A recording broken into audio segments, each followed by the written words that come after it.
So you're saying you're making your way through the Bear season 2? Oh yeah, what a just delight of a completely stressful and just wonderfully written show. I love that they changed up the goal of what they're trying to accomplish this season versus last season. It keeps it fresh while still having them have all of the most frustrating problems in the world. Building a restaurant from scratch, from what I understand, not that easy. Um, Also, shout out my brother-in-law, David Richter, who recently opened up his own restaurant in Detroit, Alpino. Anyone in the Detroit area, go get some. Actually, folks, before you go and get some, just we need to make sure we get that advertiser money first. All right, just focus on the brand, Steve. Focus on the brand. All right, I'll only go there to window shop. In a restaurant? How does that work? I'm not sure. I haven't been there yet. Like it just opened a month or two ago. But yeah, most of my viewing time has been taken up by Better Call Saul recently. I can't believe it has taken me this long to complete the Breaking Bad universe. But oh my goodness, what an incredible show. How does someone make something as good as Breaking Bad and then make two spin-offs that are just as good? I can't think of any other examples. I want to say Happy Days did it. Well, they had a lot of spin-offs, but like Happy Days went downhill towards the end. You're not wrong. Happy Days went downhill, but if we're talking like a show that had two very successful spinoffs, Happy Days is on that list. You had Mork Oh, and I'm not saying Mindy. successful, I'm saying good.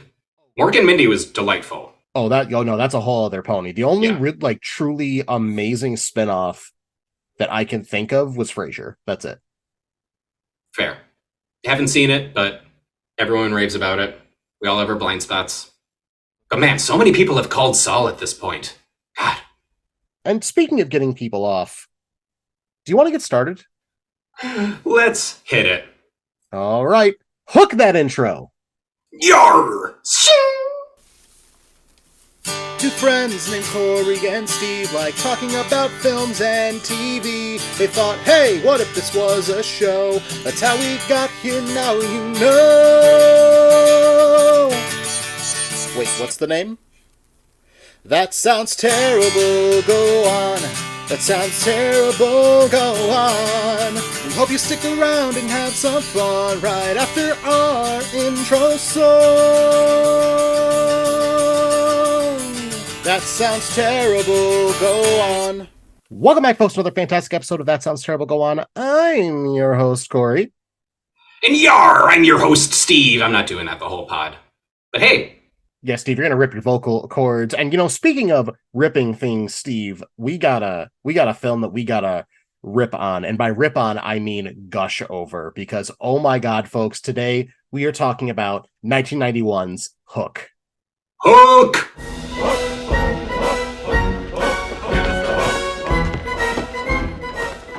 Oh, so good. Literally one of my favorite films of all time.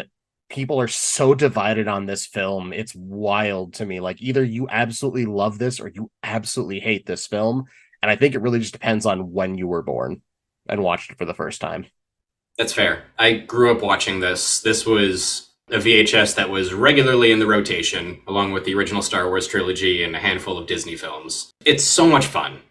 It's an incredible amount of fun. I mean, you got Steven Spielberg at the helm. It weirdly doesn't feel like a standard Spielberg movie, but also at the same time it does. You're right. It's almost like it's that weird transitional period out of what we expected from his 80s films into the 90s. Of course, being in 91, it's, pitch perfect. There's still some Spielberg isms, sprinkled in about, which I'll bring up maybe like here and there as we go. We got a couple good Spielberg oneers in there. And of course, Steve, there's a star-studded cast. You have Robin Williams, you got Dustin Hoffman, you got Julia Roberts, you got Maggie Smith. My God, this film is stacked. There is so much fun all along the way, and my God, I'm just gonna gush over this entire film. Spoiler alert, people, we don't hate this film, and I can't wait to dive into it. Yeah, it's just a wonderful time, and we're gonna get into it, but sometimes looking back on movies like this, it kind of makes me wonder, don't I know you? Don't you? Well, let's find out. Let's. First question, Peter's first night in Neverland, he goes to this extravagant dinner with this giant table, only to discover that all the food is imaginary. And it's not until he uses his imagination that the food appears. So, Corey, if you're at this dinner table, what are you going to use your imagination to conjure up? All right, so I'm going to talk about what the food would be, what the dessert would be, and what the drink would be. Oh, all right. Hot damn. All right, so first off, for the food, we're going to have New York City style pizza. Give it to me with my favorite two toppings, cup and char pepperoni and mushrooms. I'm with you on one of those. That's fine. Hey, mushrooms? Nope. Don't I know you indeed. So now we've got like the food. Now let's get into dessert. I want cheesecake and I want fruity pebbles. Don't care if the fruity pebbles are dry or wet. I'm there. And finally, for the drink, McDonald's Sprite. They make it different. That's a solid lineup. But you know what? You got to tell me what yours is now. Tell me about your solid lineup. I only picked one food, but now I gotta match you. So first off, I would conjure up some genuine proper buffalo wings. And when I say proper, I mean I don't need any of those fancy sauces. I don't need your lemon pepper. I don't need your garlic. I don't need your barbecue. Just straight up Frank's Red Hot and Butter, classic straight up buffalo sauce with blue cheese. Obviously, if you're using ranch, you're wrong. And there's this thing I had once at a food fair in Chicago that I've never seen anywhere else is this place that made Korean tacos. And it was specifically bulgogi beef in the tacos. And oh my God, it's nirvana. It's heaven. So I'm throwing those up there as well. And then for dessert, strawberry shortcake with fresh strawberries, no whipped cream. And for the drink, strawberry milkshake. Bangarang. We'll give you folks a moment to go get some food because we made you real hungry. Just kidding. We're going to keep going. They have a pause button. I'm not worried. They don't need to know that. All right, Corey. In order to fly, you need two things, as we all know. You need fairy dust and you need a happy thought. What's your happy thought? Let's get sad here. I talked about it before on the pod, but my nana passed away in January of 2020, 1 week before my birthday to the day of Alzheimer's. And I miss her a lot still to this day. I think my happy thought would be her hugs, honestly. Aw. I think that would make me fly any day of the week. So Oh, sweetie. I'm not gonna cry on the podcast. Screw you. Feelings suck. But yeah, no, 100%. I think that would get me. Love that. Now, Steve, will I go blow my nose for a little bit on mute? What's your happy thought? Yeah, so you got all sentimental on us. My happy thought is wiener dogs. Just in general. They're adorable. I love watching them run around. And don't be calling them dachshunds. They're wiener dogs. And I say that as a German man. It's a rough life, Steve. It's a rough life. Oof. You're something about barking up the tree. Anyway, and third question. It is established in this film that J.M. Barrie got the idea for the original Peter Pan tale by being next door neighbors to Wendy and her family, and just hearing about her stories and writing them down. So that makes me wonder, what author would you want to be in a similar situation, writing a fictional book that's really not fiction because they live next door to the main character? I'm gonna go with an easy one. I'd like to say Stephen King, and if I have to choose the book, I'd like to say It. Like he just found all these stories one day from a small town where a clown is just murdering children for the past 300 plus years, and is like, "There's a book here." Love that. Steve, what about you? I also went a little dark with mine. I picked Jeff Lindsay, who is the author of the Dexter series. I think it would be really funny if this guy knew he lived next to a serial killer and knew all the details about his crimes when no one else does because Dexter's so good at covering his tracks, and just writes stories about it instead of doing something. I think that would be very silly. Also, the Dexter books rock. And now, I know you. And I know you. All right, folks, that's going to wrap up Don't I Know You and lead us to our next segment, Alternative Titles. You notice how this is like the one segment that only has one title? As always with alternative titles, we are going to go ahead, back and forth, round robin style, reading off some alternative titles to the film. So, Steve, whenever you're ready, take us away. Fear and Loathing in Neverland. Cool story, still kidnapping. A second star to the right is born. Raging Bell. For whom the Tinker Bell tolls. Peter Pan versus Sciatica. Peter Pan 2, Imagination Boogaloo. Steven Spielberg presents another film about daddy issues. Boat Captain and the World of Yesterday. Happy thoughts and dead children. The Crocodile Hunter. Are you going to eat that imagination? Alternative titles. Isn't it weird we only have one soundbite of that? All right, folks, before we get to our next segment, just a quick commercial break. Sit there, stay calm, hold on to that happy thought. We'll be right back.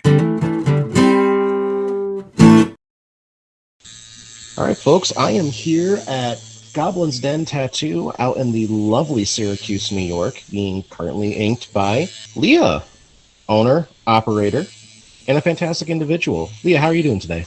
We're doing good. We're doing good. Doing really good, doing good. Am I doing good? Am I sitting good? Yes. Excellent, fantastic. We're both hydrated. That's the dream. Let's be honest here. So how long have you been tattooing for? I have been tattooing for technically 5 years. So tell me, what are your favorite tattoos to both design and put on people's bodies? I think the biggest thing for me is for someone to be really inspired with their idea, really excited. That's always a plus, and not just like a last second kind of deal. Something that you can think about and be like, yep, this is how we're going to do it, critique it, special, all that jazz. But personally, when it comes to style, my drawing style is preferred anime, but I do like cartoons, I do like spooky, scary stuff. I like plants and stuff. A lot of people come to me for floral. Yeah, so I like more animated stuff that can be stylized. Kind of neo-traditional, but not so out there. Well, you heard it here, folks. If you're looking for any of those kinds of styles or designs, you know exactly where you need to hit up. And again, that is Goblin's Den Tattoo out in Syracuse, New York. What's the Instagram name? Instagram name is Goblin's Den Tattoo. Same for Facebook. We're currently adjusting our social medias and getting them more active. So Instagram, Goblin's Den Tattoo. Facebook, Goblin's Den Tattoo. And my name is Leah Tran, if you're trying to look for me personally. We also have another artist, Sid, and Sid is also on there as well. And folks, the Goblin's Den Tattoo is also a safe place for those of you who are LGBTQ+. So if you're looking for a shop that's both safe and not run by pieces of human garbage, then we can give you the guarantee that the Goblin's Den is the destination. Again, that's the Goblin's Den. Find them on Instagram or Facebook and book your next session today.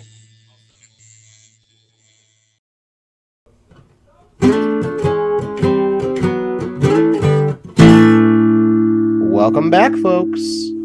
Well, hi!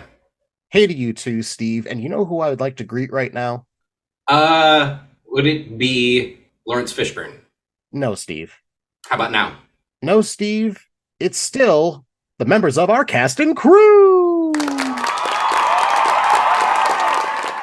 it's the cast and crew! That's right, folks. Cast and crew is a part of the pod where we talk about some cast members, talk about some crew members. Now, are we going to be able to get to every single person? Oh, not only are we going to get to every single person, we're going to do the whole cast and crew of Finding Neverland also.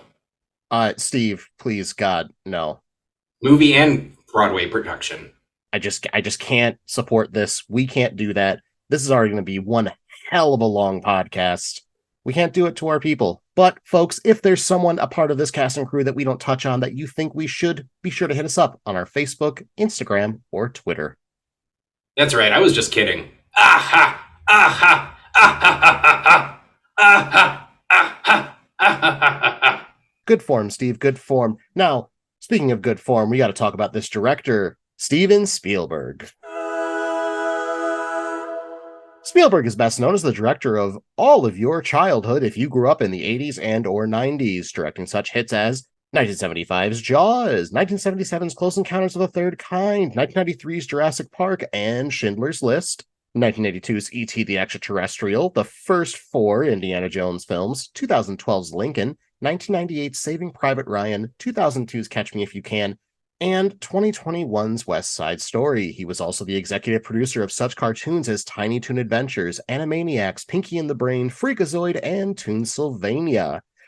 He has been nominated for 22 Academy Awards, winning 3, 14 BAFTA Awards, winning 2, 27 Golden Globes, winning 9, 11 Primetime Emmy Awards, winning 4, 15 Daytime Emmy Awards, winning 7, just to name a few things. He's even received such honors as the Irving G. Thalberg Memorial Award in 1987, the American Film Institute's Life Achievement Award in 1995, the Cecil B. DeMille Award in 2009, the Directors Guild of America's Lifetime Achievement Award in 2000, and in 2003 was placed on the Hollywood Walk of Fame. He was even given honorary knighthood in 2001 via the British ambassador to the US, Sir Christopher Meyer. Man, when you talk Spielberg films, I feel a lot of people leave this one off, and it kind of angers me because this is so good. If you look at all of his work up to this point, nothing really matches this. Yeah, this is definitely stands on its own, like to the point that I've more than one time in my life forgotten that he was involved with this at all. Like I remember watching this a few years ago, and then it gets to the end credits and says directed by Steven Spielberg, and I was like, what? So I was reading some reviews that came out. Everybody was crapping on him like this isn't a Spielberg film. This is his worst film he's ever put out. Where's his flair? Because people were so used to the things that he would do, like those really close zoom ups to people, the nice pullback, and just that home feeling camera work that he would present. But with this, I felt he decided he wanted to make like a huge presentation, make a spectacle as he was going. And I usually hate films that are like that, but I love this because it works. The sets are just so elaborate and beautiful, and like everything just fits together. It feels like you're in a Peter Pan storybook with like the dialogue and how everyone behaves and the wacky little pirates. What I wanted to talk about though is what a Spielberg oneer is specifically. There are a few short ones in here, but it's something that really only he does, or at least as well as he does. So a oneer is a very long take, captures most, if not all, of the scene. Often there's a lot of elaborate camera work and showing off, what we can do, moving around, yada, yada. But when Spielberg does a oneer, he essentially sets it up like he was shooting regular coverage. So like, say you're shooting a scene of two people at a restaurant, you get a wide shot of them sitting at the table, you get one person's face, you get the other person's face, you get maybe a closer shot of them, maybe a shot of the food. And you would traditionally shoot all of those separately and then edit them together. But Spielberg does his oneers in such a way that he will move the camera from one setup to the next setup and like get each individual shot and let them breathe on their own. But he's not editing, he's moving the camera. And it's a very effective style because it can kind of make you forget that you're watching a oneer and it just sucks you right in. It's also just like super efficient filmmaking wise. It's something that not really anyone else can do as well as him.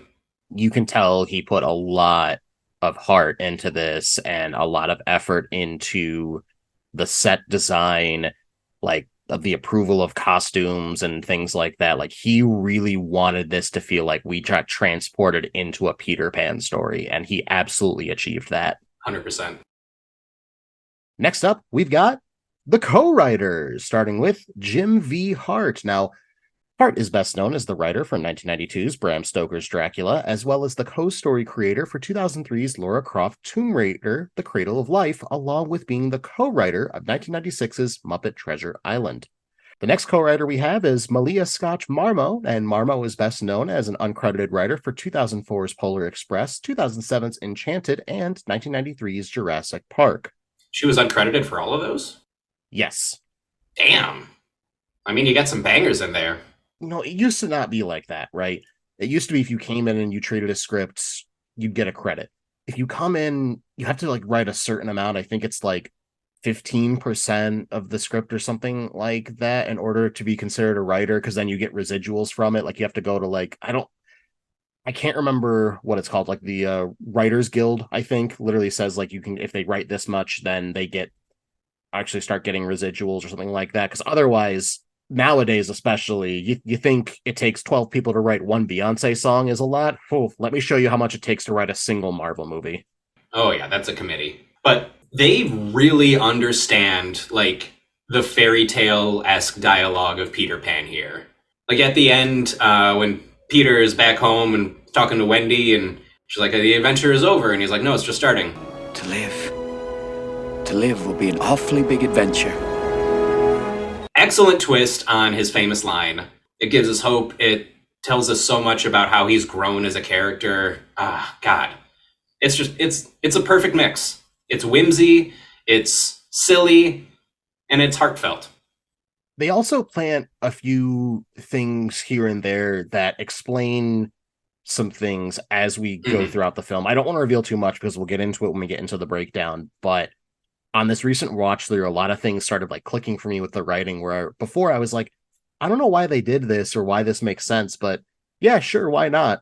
To now I see exactly what they were doing, and it just makes the script so much better. Like you really Yeah. you feel for these kids, you feel for this wife, you feel for Peter because they're all just in their own form of growth. It is so nice to see that. We love it.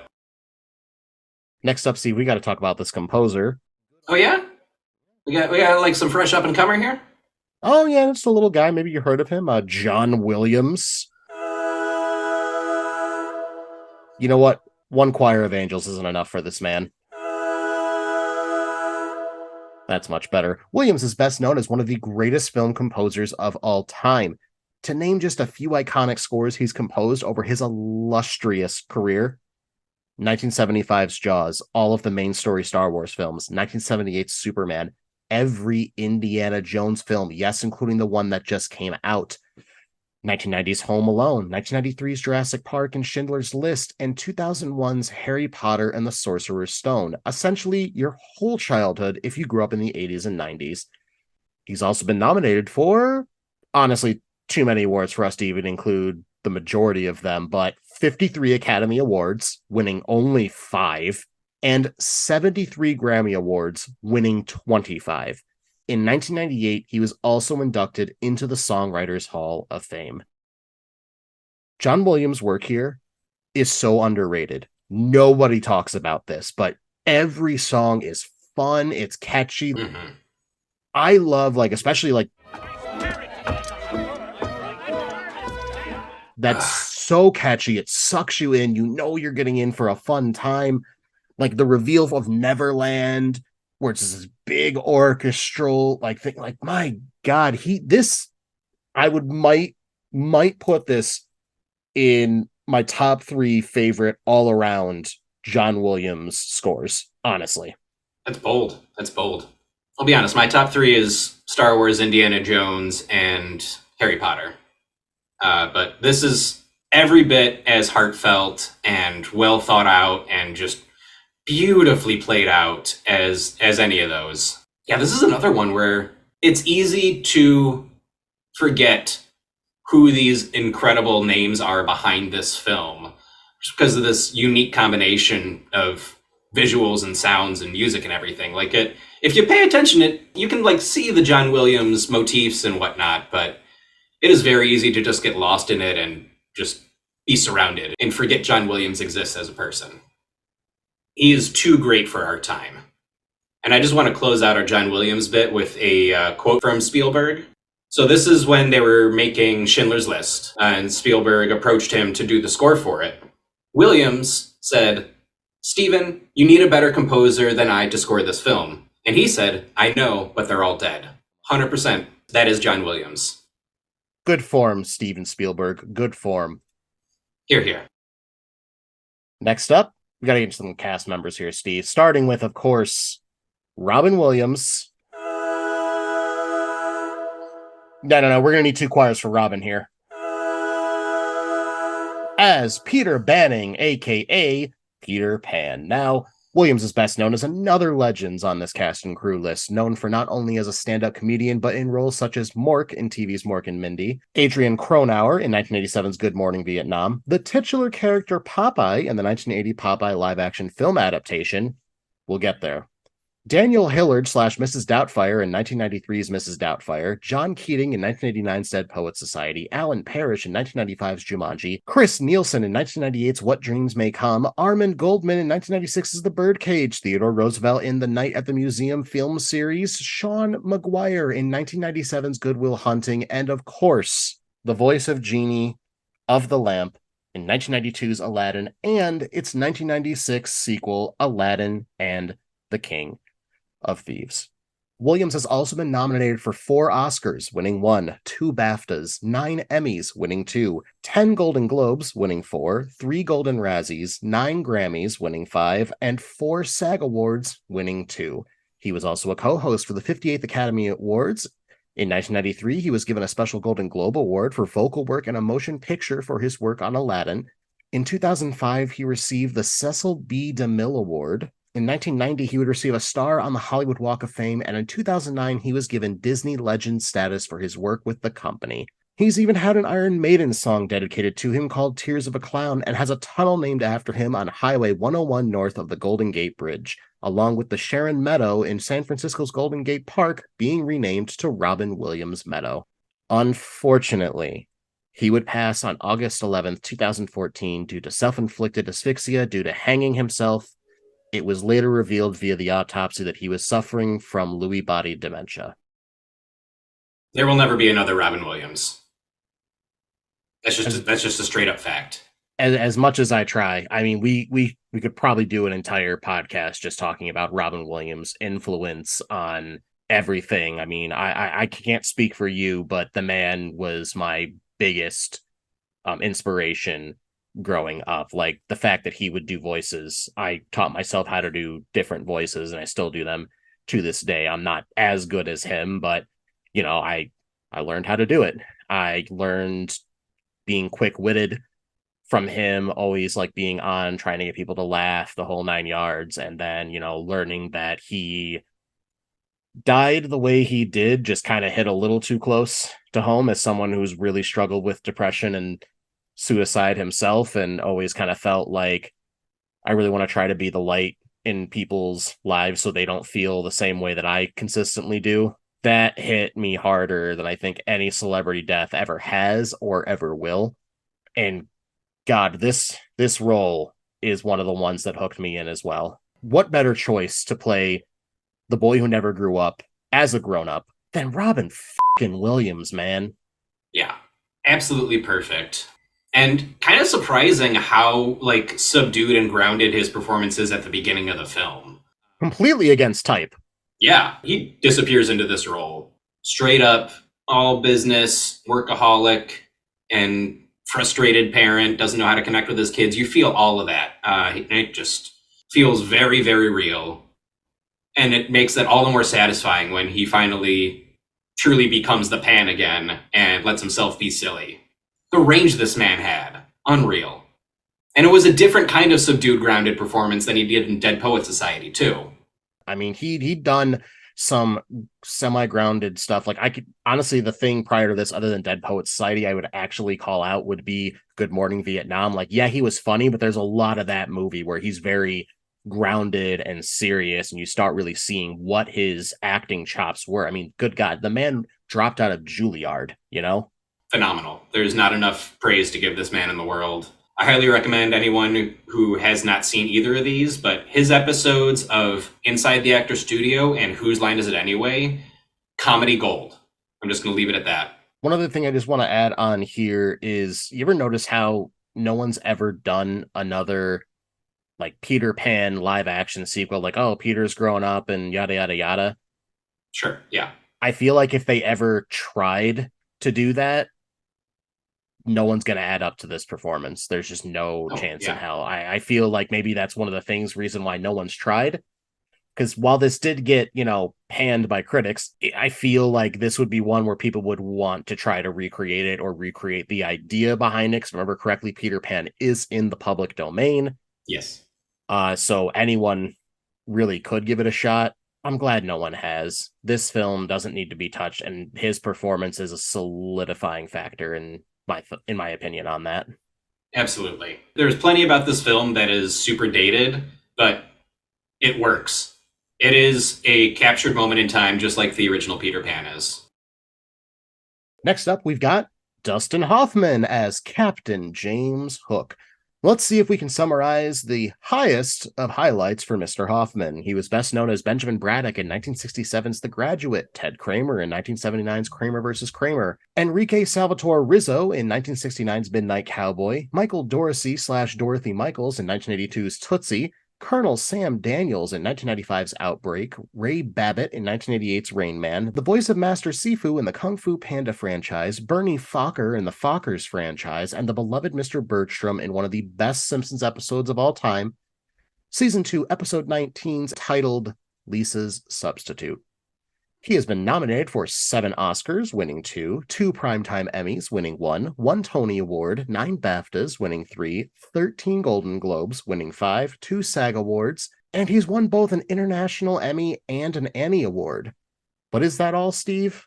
Absolutely not. You're damn right, because in 1997, he was awarded the Cecil B. DeMille Award for his outstanding contributions to the world of entertainment and a Lifetime Achievement Award by the American Film Institute in 1999.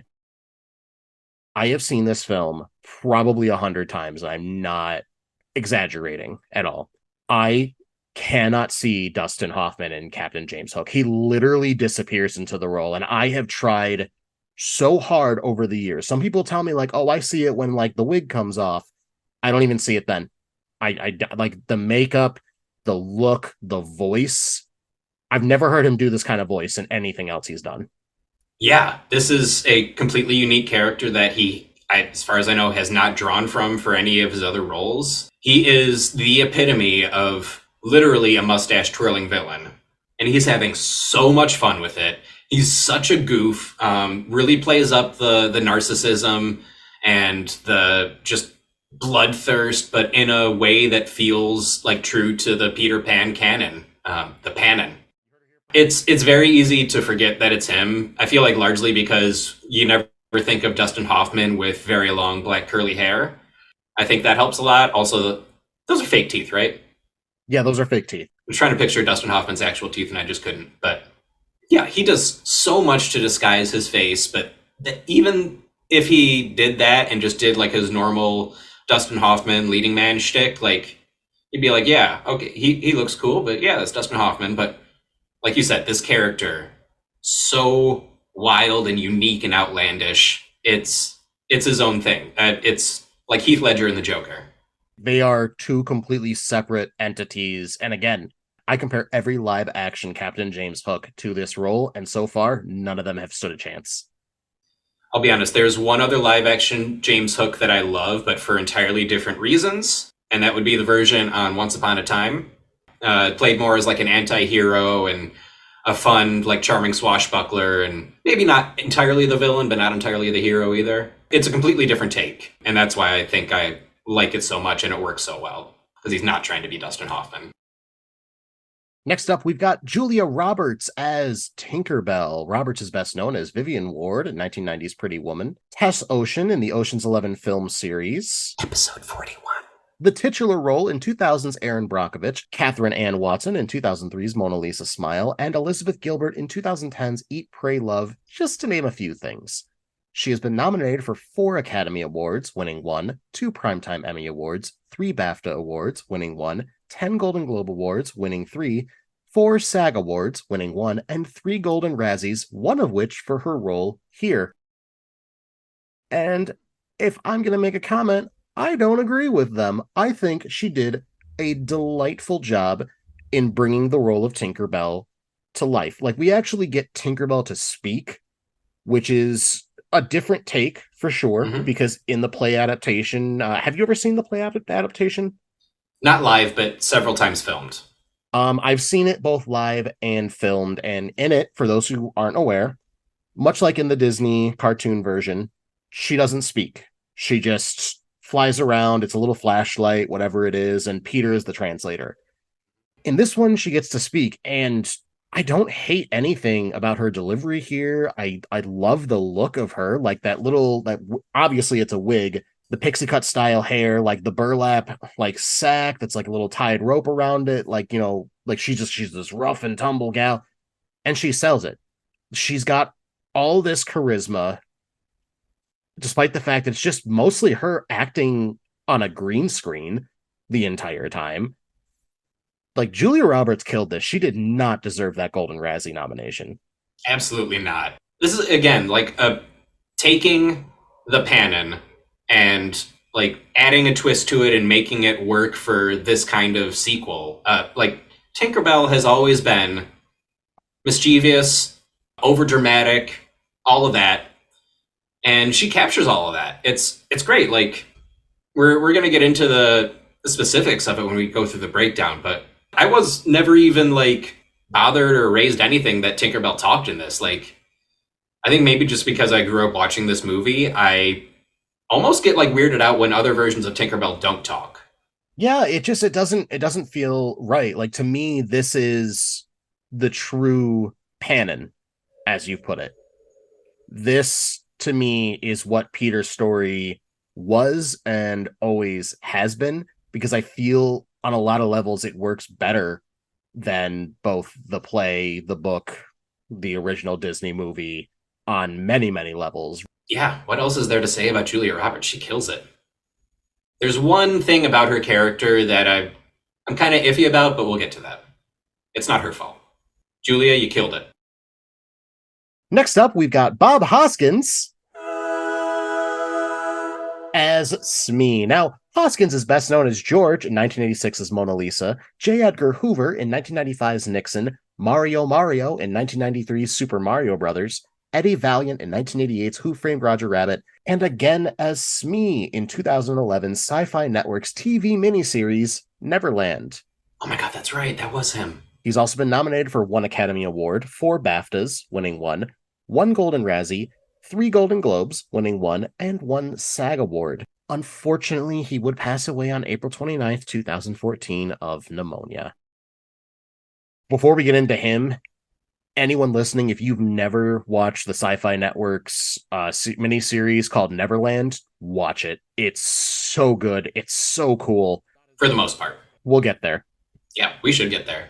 But either way, Bob Hoskins, to me, again, he is Smee. He is the golden standard of Smee. This man is chewing every bit of scenery. He's having the time of his life on set, in character. My God, who could ever even attempt to take the throne of Smee from this guy? Yeah, you took the words right out of my mouth. I want to read another note that I made word for word, and this is the second time I'm mentioning a certain character, but it's my podcast, so f*** you. Bob Hoskins is to Smee what Mark Hamill is to the Joker. Other people have played him, other people have given good performances, but he is and always will be the definitive version. He's just terrific. I think we just move on. That's it. I think that's all. Like, that's it. Like, the man kills it. That's it. Mm-hmm.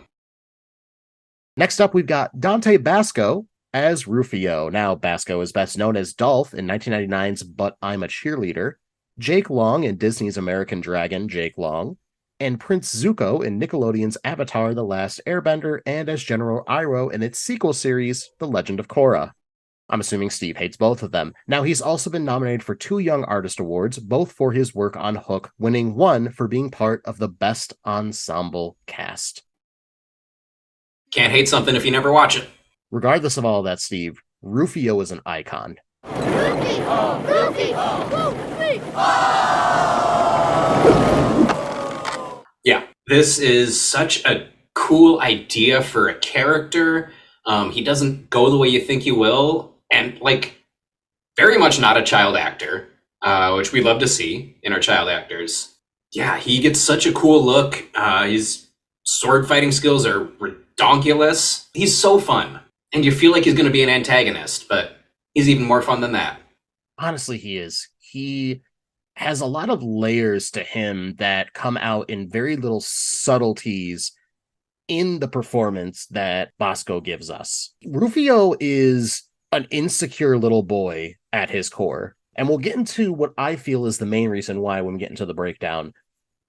But God, again, I said iconic, and I mean it. You can't hear the word Bangarang and not think of that whole costume. The black and red multi-mohawk on his head, like him flying in on that kite board, him like just taking in the whole scenery, like the whole costume, man. Like there's again, oh my god, no notes. No It's note. iconic. I can't say much more about this.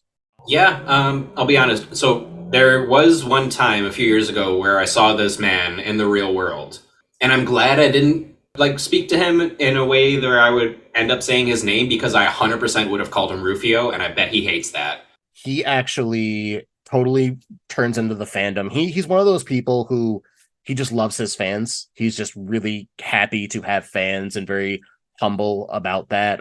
Bosco had very hard upbringing. Like he's born and raised Compton. But let me just give you that idea. And he decided to become a dancer. So you can draw your lines from that. But no, I don't think he would have felt it was stupid or anything. He probably would have been absolutely okay with it, been super chill. So obviously I can't speak for Dante Basco, but Dante, if you're listening, please come on the pod. Dude, absolutely. Also, just like in general, super weird to see him as an adult wearing a suit, like a clean cut, just regular old adult. No, it wasn't him then. That's it. Yeah, no, of course, he'll never grow up. He'll tell us when he comes on the pod. That's it. Sure. And folks, that's going to wrap up our cast and crew. Oh, it's the cast and crew! Next up, the generically named How It's Made. Hey, how'd they make that? And as always, folks, with the generically named How It's Made, I have gone through and done hours and hours of research, compiled it all together here into a single document, which I am now providing to Steve, and Steve will be reading it out loud, giving us his take in real time. Now, Steve, whenever you're ready, take it away. Hook would begin development in the early 1980s. Steven Spielberg was inspired by remembering when his mother would often read him the novelization of J.M. Barrie's Peter and Wendy as a bedtime story. He would start off working with Walt Disney Pictures, with the focus being closely following the 1924 silent adaptation and Disney's own 1953 animated adaptation. During these early development stages, they considered making the film a musical, with King of Pop Michael Jackson in the lead role. Man loves Neverland. Loved Neverland. I mean, he's always said he wanted to play Peter Pan. It was his dream role. So he loved kidnapping kids. Anyways. Oh, Macaulay Culkin! However, Spielberg felt Jackson did not fit his vision of Peter Pan. The project would then be taken to Paramount Pictures, with James V. Hart writing the first script, along with Dustin Hoffman being cast as Captain Hook. The film would enter pre-production in 1985, with filming slated to be shot on sound stages in England. People love their sound stages in England. I don't know if it's a tax thing or what, but that's where most of them are. It's weird. You'd think it'd be Hollywood. However, Spielberg would drop out when his son, Max, was born in June of 1985, stating, "I didn't want to go to London and have 7 kids on wires in front of blue screens. I wanted to be home as a dad."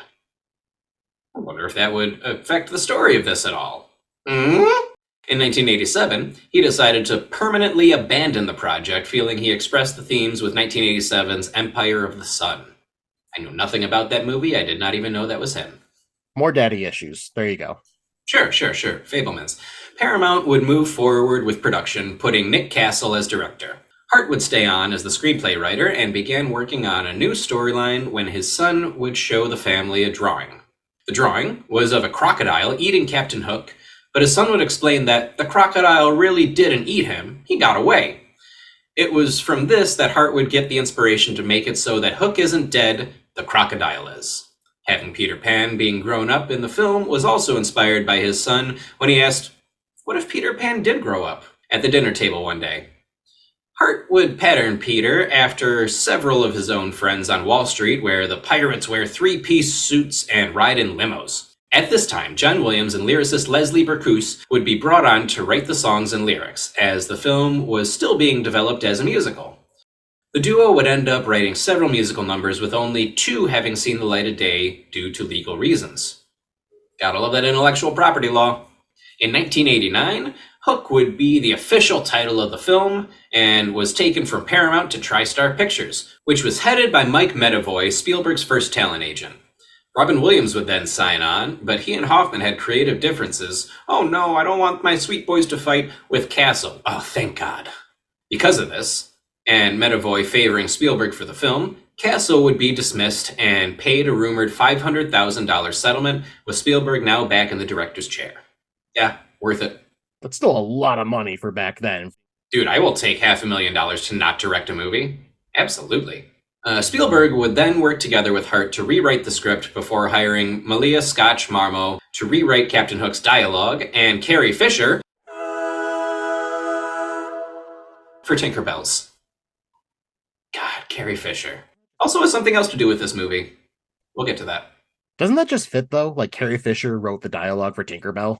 No, that absolutely comes through. She's got the tude. She gets so much credit for being Leia that everyone forgets how, prolific of a script doctor she was. Dante Basco would be cast as Rufio after just one audition due to being the only kid that scared Spielberg. Oh, I would have loved to see that. Oh man, if there's footage of that audition, please someone unearth it. We need it. Steven Spielberg, if you're listening right now, just release any and all of the footage of this film already. I'll give you $60 for a 4K Blu-ray cut. Come on. Ooh, Mr. Big Spender over here. Joseph Mazzello was considered for the role of Jack, but was turned down due to being too young for the role at the time. Spielberg would promise him a role in a future film. Making good on that promise, he cast him in 1993's Jurassic Park as Tim. I'm glad he didn't play Jack.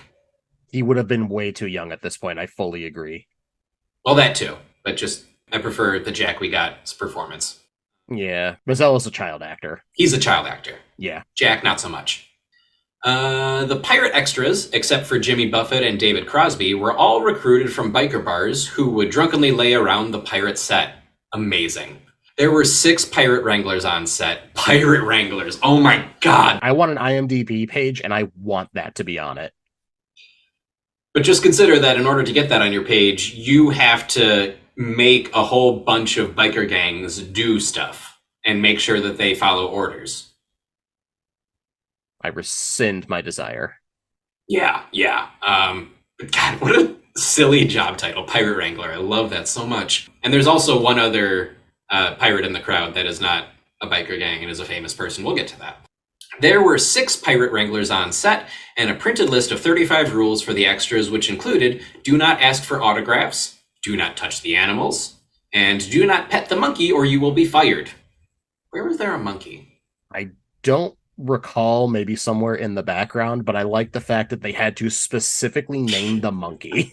Yes. Oh, but he's got little thumbs like me. Filming would begin on February 19th, 1991, my first birthday. Shout out me, occupying 9 sound stages at the Sony Picture Studio in Culver City, California. Stage 30 would house the entire Neverland Lost Boys playground, and Stage 10 would serve as Captain Hook's ship cabin. Stage 27 would house a full-size Jolly Roger and surrounding Pirate Wharf. Spielberg would bring on Broadway set designer John Napier as visual consultant. I've never heard that name before, but he killed it, 100%, great choice. He was the designer behind the sets for Cats. Well, we like him anyway. The original production budget was set at $48 million, but ended up costing somewhere between $60 and $80 million. Woof. But it's Spielberg, so you just give him the money. The increased budget was due to the shooting schedule increasing from an originally planned 76 days to 116. And they really had to wrangle those pirates. During filming, Spielberg would find it difficult to handle the young boys when they got rowdy, so he would implement a reward system by giving a present to the best behaved boy that day. One of these prizes was a signed VHS copy of Raiders of the Lost Ark. Holy shit, I want it. Make me a Lost Boy, please, please, please. I will be so well behaved, Steven. Bob Hoskins made it his mission to help alleviate the stressful shoot. This included singing various versions of Lionel Richie's Hello with Hello, is it me you're looking for? Amazing. I love it. Love it, Bob. You're absolute gem. If you want to come down from the great beyond and join our pod, we would love to have you, Bob. Please do. We'll find a good astral microphone. And he bought beer for 300 plus extras after a lengthy and complicated scene was cut from the film. Nice. I feel like it was weird, though, for Spielberg to shoot the entire thing and then after the shoot, just be like, "Hey, guys, just letting you all know, we're cutting that whole scene that we just shot." Oh, that happens all the time. Do you announce it to the people who just shot it? Like, "Hey, guys, that was a really terrible thing. We're just cutting it from the whole film." Like after shooting, because I feel like that would kill morale really quick. Yeah, it may be a weird choice to tell the extras while you're still shooting the movie, but I'm sure he had his reasons. Williams and Hoffman would have good-natured battle of wits exchanges between each other.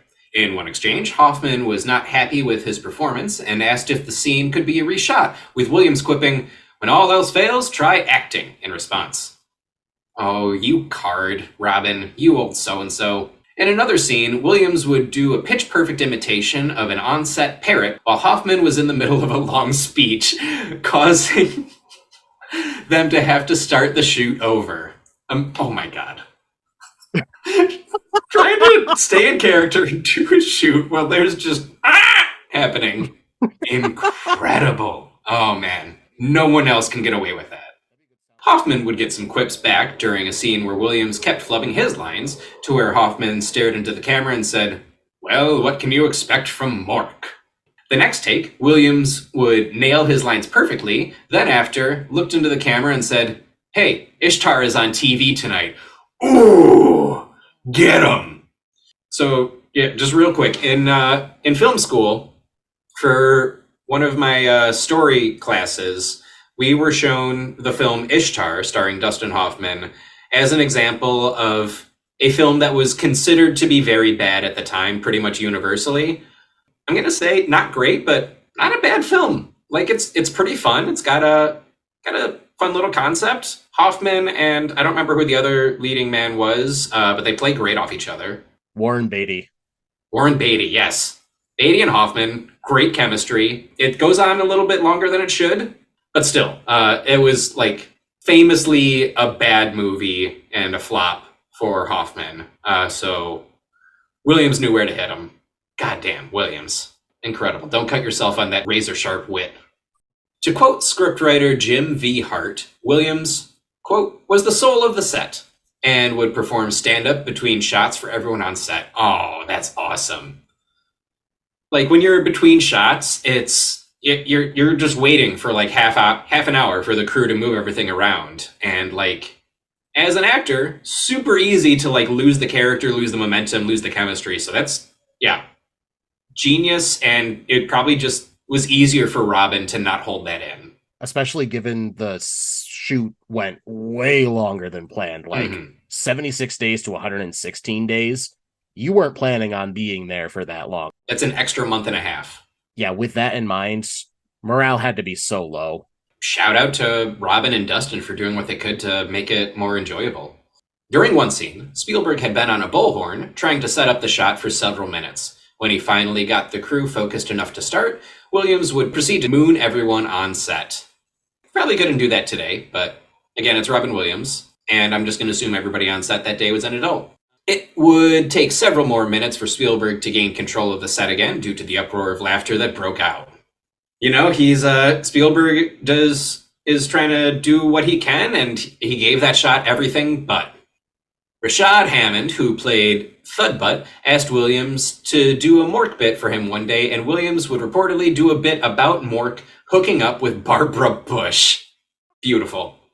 Regina Russell, who played one of the mermaids, said that he would call all the mermaids sushi or sashimi. Amazing. Dante Bosco, being a big fan of Dead Poet Society while being an aspiring poet himself at the time, would talk with Williams about the film endlessly on set. Aw, that's sweet. Also, just an amazing film. Dead Poet Society. Shout out. We'll get there. Yeah, we will. It'll be real sad. When filming Wrapped, Williams gave Bosco a wrap present of a limited edition copy of Leaves of Grass by Walt Whitman. Oh, that's so sweet. Bosco would go on to eventually open a poetry venue out of his living room. Solid. The poetry venue, called Poetry Lounge, is now the largest poetry open mic venue in all of America. Is it still in his living room? And he just seems like such a nice man that I wouldn't put it past him. It's no longer in his living room. It was hosted there for 3 years, though, before expanding to the Greenway Court Theater. That's rad. Mere days before beginning to shoot her scenes, Julia Roberts would end her relationship with then-fiancé Kiefer Sutherland 3 days before their wedding after discovering he cheated on her with an exotic dancer. Well, she went from one lost boy to a whole bunch of others. At the time, it was reportedly unknown as to whether or not she was even going to show up on set. And understandable. That'll mess a person up. Mm-hmm. Finding out something like that with someone that you trust so much is not a great experience. And it makes her all the more impressive that she gave such a great performance, despite that. What an absolute pro. When she did, she reportedly had such an attitude that she gained the nickname Tinker Hell and was labeled difficult to work with. What? A woman in Hollywood being labeled difficult? Roberts has refuted these rumors, stating that the question of whether she was going to be on set for her first day of shooting was due to her being hospitalized the week prior. As per her attitude, she defended it by stating she didn't feel difficult to work with, and if I sit in my trailer for 6 hours doing nothing, I'm going to say, what the f*** is going on? This is most likely due to all but one of her scenes being shot in solitude on a green screen. Yeah, you're playing the one tiny creature in a world of normal-sized people. I'll be honest, I can't imagine how difficult it must be to act on a green screen, especially alone. Again, makes it all the more impressive. Great job, Julia. Filming would wrap on October 22nd, 1991. The film would be released on December 11th, 1991. Whoa, that's a quick turnaround. That is some efficient post-production after some inefficient production. You had to have this out by Christmas. I guarantee you that was their initial plan, and they were like, well, we're not backing down from this. Let's go. I'm just thinking of 2-month turnaround for a feature for this. Oh my God. They had to have been doing editing while they were still shooting. That's the only explanation I can think of. They must have been. But even then, directors got to be on set full-time, and most directors are going to be in the editing room full-time with the editor, too. So, wow. So the film would go on to make $300.9 million against a $60 to $80 million budget. It would go on to be nominated for 5 Oscars, 1 Grammy, 1 Golden Razzie, and 1 Golden Globe. It would also spawn a video game that was released on the NES, Super Nintendo, Game Boy, Sega Genesis, Sega Game Gear, and Sega CD. Was that game any fun, Corey? I assume you've played it. Yes, I actually own both the Super Nintendo copy and the Sega Genesis copy. They're the same game, let's just be honest with you. It is a ton of fun. You get to play as Peter, obviously, after he gets the pen powers, and you're kind of just making your way through Neverland. What's really, really cool about it is you can tell they definitely had kids in mind when they designed the game, because while you can lose all of your lives, you just start over at the level that you died on, just not at a checkpoint. So you get infinite tries. So what you're saying is, while you're playing this game, to die would be a great adventure. It would also spawn trading cards, a McDonald's Happy Meal toy tie-in, a comic book adaptation, and an action figure line. You gotta move that merch. I mean, George Lucas was involved in this in some regard, so get that merch. And thus concludes the generically named How It's Made. Oh, that's how they made it. All right, folks, before we get into our next segment, just again, quick little commercial break. So remember, folks, second star, straight on till morning, or just give it a few minutes. We'll be right back, all right?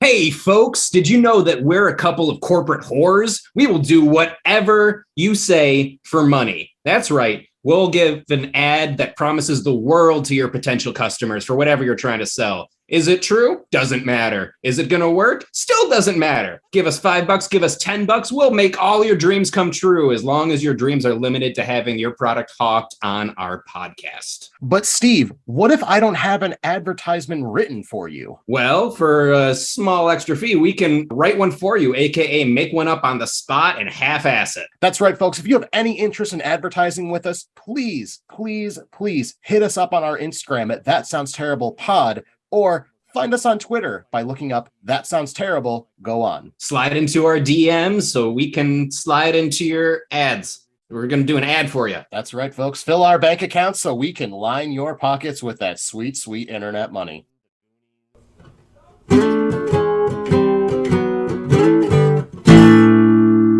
Welcome back, folks. What up? You made it. Steve, people are out there making a lot of things. They're making babies, they're making pies.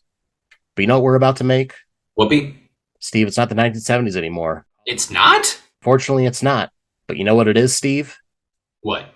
The breakdown. Oh, don't do this to me. Now, folks, the breakdown is part of the pod where we go through the entire plot scene by scene, giving our takes as we go. Now, are we going to be able to touch on every single scene, every single line, every single little itty bitty moment? Yep, that's why we break down. Nope, Steve, sorry. Unfortunately, we are all out of magic here in the real world. That's why we are in this hellscape. But, folks, if we don't touch on something that really, really bothers you, please, please hit us up on our Facebook, Instagram, Twitter, or YouTube. Yeah. Fight me, audience. What are we talking about? But anyways, folks, let's go ahead. Let's get started here. 1991's Hook. Let's just dive on in. It's still going to be a long one. Here we go in 3, 2. Successful San Francisco corporate lawyer Peter Banning is a workaholic, straining his relationship with his wife Moira, played by Carolyn Goodall, and their children, Jack, played by Charlie Korsmo, and Maggie, played by Amber Scott. Peter is hardly able to hold his attention during Maggie's recital of Peter Pan and misses Jack's baseball game entirely, leading to Jack growing irritated at how his dad never seems to keep his promises. So this opens up to Maggie's play, which Peter Pan, she's playing Wendy, and it starts with the "boy, why are you crying?" kind of thing. It's nice. It's a nice little nod to the audience. We all know what this film is about at this point. You can't go in blind to this film. It's just not possible. Yeah. I mean, all the marketing is Robin Williams dressed in full Peter Pan garb and Hook being Hook, and the movie being called Hook. And you've seen the title appear on screen before this happens also. Also is establishing that in this universe, Peter Pan isn't just like, oh, this happened and no one remembers. No, Peter Pan is still a phenomena that happened. Like, there was a play, there were movies, there were this, that, and everything else. It's good to establish that because as we get further in, Peter's response to like, this is all just a really weird dream. Like, none of this is actually happening. Yeah, Peter has very rational responses to the things that happen to him. And I love, like, the scene they chose from the play to show here, because it sets up the thimble and the kiss and the shadow, all of which come into play later on.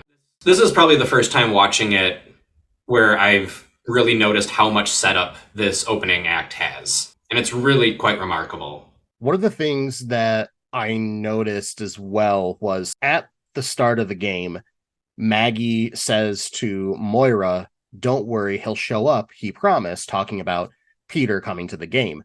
What this sets up is that she believes in Peter's promises because he doesn't let her down. He at least shows up to her things. That's rough. It is. Feeling like a child left behind by a parent or a parental figure is devastating. And I can speak from experience for that. When you're a kid, you expect all the adults in your life to know everything and act perfectly at all times. It ain't like that. We also get a little bit of playfulness from Peter, though, when he's leaving for the office and they do the whole pull your cell phone out and answer it first little showdown. To me, that shows that he's not completely lost. There's still like a glimmer of hope in his playfulness. But also, like, at the same time, that is so cheesy and like corporate fluff that I guarantee that has happened multiple times in the early 90s. They also set up Robin's fear of flying. Everyone's reassuring him he's about to get on a jet to go to his son's game. Everyone's like, it's going to be okay. Statistically, it's so much safer than driving, yada, yada. And like, it's a great setup for his character arc being afraid of flying. And here we get the first little hint of it. And again, you really feel for Jack here. When he's at bat, he's looking out to the crowd, trying to see like, oh, where's my dad? And just sees his assistant with a video camera. And I guarantee you this is not the first time this has happened. So he immediately knows, well, he's not coming. The way that the assistant is introduced is such a heartbreak. Oh, which one's your son? Oh, that one right over there. Oh, okay. Video camera. God, it just breaks your heart. But then when he finally gets there, he arrives all too late. The field is empty. He's completely missed the game, thanks to his obsession with work and his out of whack priorities. What if it's the pilot's time to go? Peter and his family fly to London to visit Moira's grandmother, Wendy Darling, played by Dame Maggie Smith. Wendy remarks at how Peter has changed by saying that he's become a pirate. After receiving a troublesome work-related phone call, Peter yells at his children to leave him alone. Moira confronts Peter about him always working and not giving his family time. The little drawing that Jack makes, and just like, where's my parachute? Like, I'm telling you right now, if you drew that today, you'd be in a holding cell. These are the joys of pre-9/11 society. Airplanes are just kind of a chill thing. Jack is definitely being a little here, but he's 100% justified given the circumstances. His dad breaking promises, his dad not yelling at him yet, but generally just being a wet blanket. Also, they make a point of having Peter tell him, What the hell's the matter with you? When are you going to stop acting like a child? I am a child. Grow up. another little fun nod and reversal from what we think Peter Pan should be. Another fun fact, the airline pilot making the announcement, that's Dustin Hoffman. Amazing. Just start slipping in little bits of Neverland in there right off the bat. Or was that Captain Hook the whole time? He's in London. Also, they show up to Wendy's house and we get introduced to my favorite character in the film, Toodles. He's just the absolute best. The setup is so good for that too. Remember, you're in England, land of good manners. Uncle Toodles. It's snowing! So good. Oh my god. He is the voice of reason in this film. Yeah, I said it. He is 100% right about everything he says. And he's got arguably as close of a bond to the Lost Boys as Peter does, if not more so. But he lost his marbles. Lost. Lost what? I've lost my marbles. He's so great. I love Toodles. Also, I want to make a point here. This is a Christmas movie. Christmas decorations. The baseball tournament was the Winter Classic. They're visiting Grandma Wendy, and why would they go and visit her specifically around this time? Oh, not just because of her getting a hospital wing in her name. It's Christmas time. He even says it later on in the car when they drop them off from the event. We're getting ahead of ourselves, but he even says to the driver, Merry Christmas. So, do you consider a Christmas movie to be any movie that takes place at Christmas or any movie that's about Christmas? I would say I would count it if it takes place at Christmas.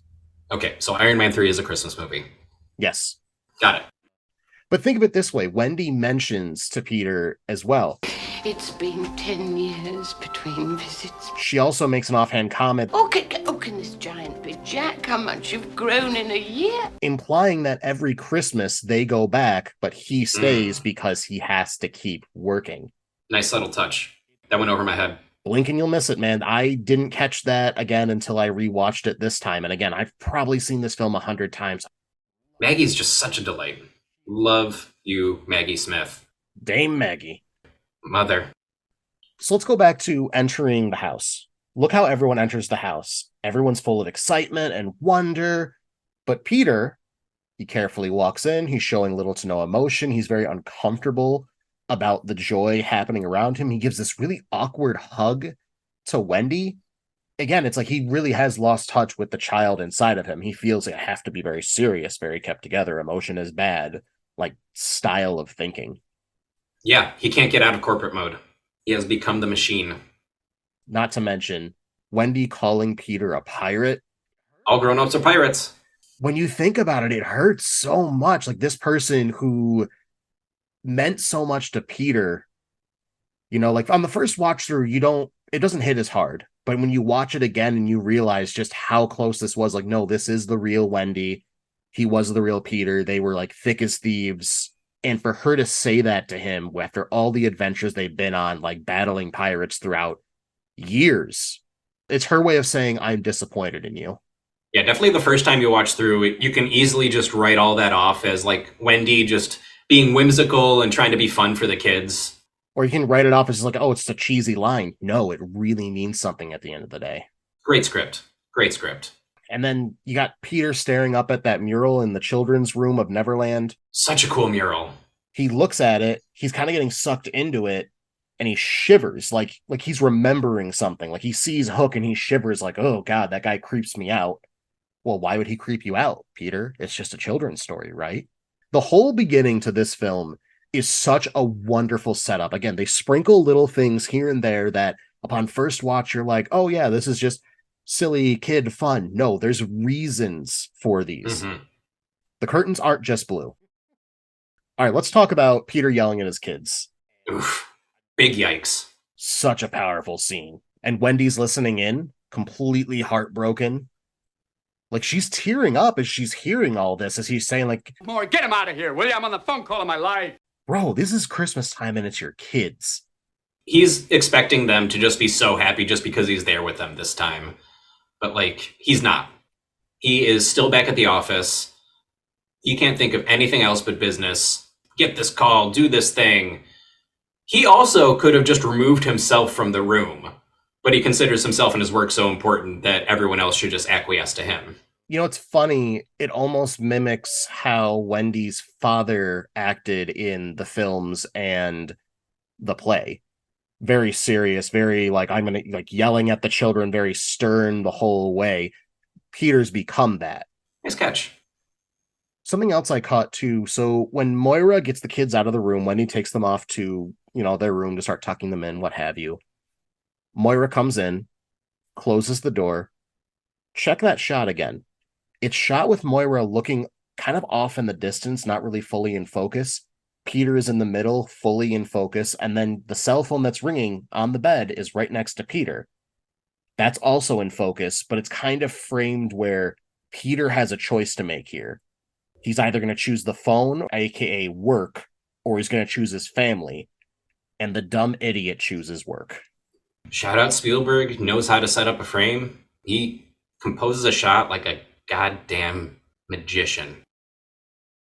In London, Peter, Moira, and Wendy attend a charity dinner in Wendy's honor at the Great Ormond Street Hospital, leaving the children with Wendy's old friend Toodles, played by Arthur Millay, and housekeeper Liza, played by Laurel Cronin. Upon returning, they find the house burglarized and the children missing, along with a ransom note signed by Captain James Hook. So Peter's speech here serves two purposes. It shows his deep emotional connection with Wendy, and it also kind of explains what did Wendy do after the events of the stories of Peter Pan. So in the play, she adopts all the lost boys, pretty much. That's really all that happens, but we don't know what really happens to them. Does she find them homes? Does she live with the darlings now? We don't really get that answer, but no, what she did was she decided to pretty much open up an orphanage and open her home to all of these orphan kids and help set up for them to find families. That was her calling at the end of the day. Great way to translate that to the real world. End of the day, it makes sense. This is something that would absolutely track that Wendy would do. She's always very motherly, always worrying about like other people. Just a genuinely good character. And shout out Toodles being the first lost boy she brought back. I love that detail. I love Toodles. Speaking of Toodles, Toodles barking in his sleep, then waking up, and like he just senses Captain Hook is near, and he's just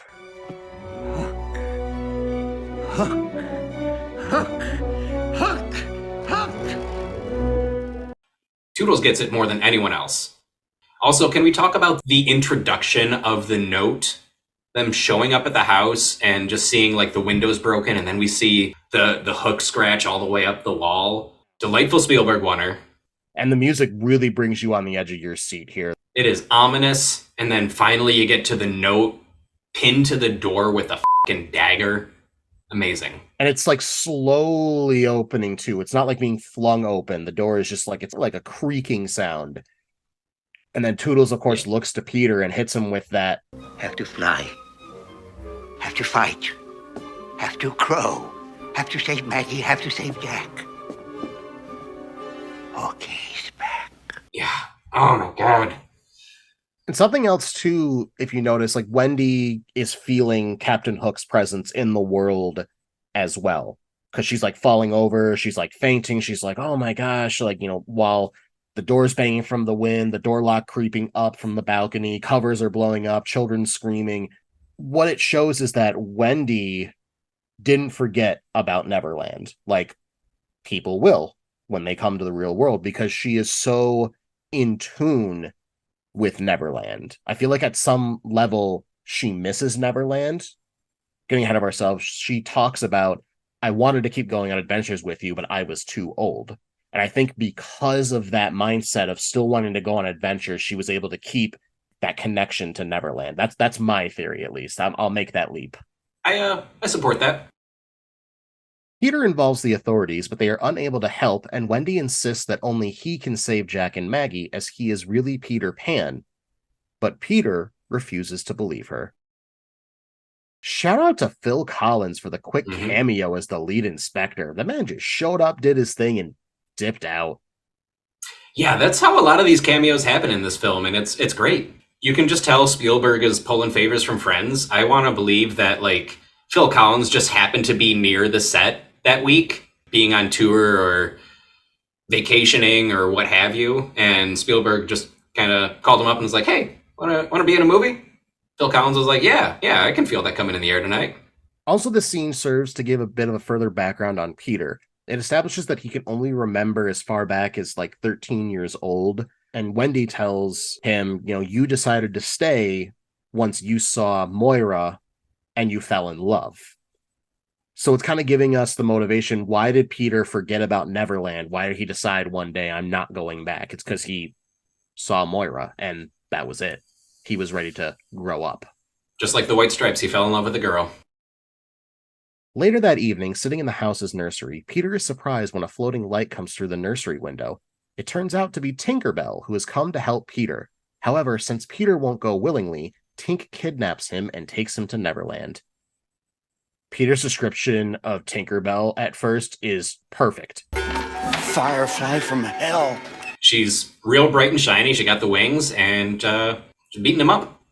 And the playfulness between the two is another thing of beauty. Like, he's screaming at her. He doesn't believe in fairies. She's completely playing it up. Like, she falls down, and not even just falls down. She rolls downstairs that she's not even remotely near, and is just kind of looking like, you have to clap to bring me back. And he starts clapping, and then she like picks her head up really quickly. You got to do it louder, Peter, and just goes back to like pretending to be dead.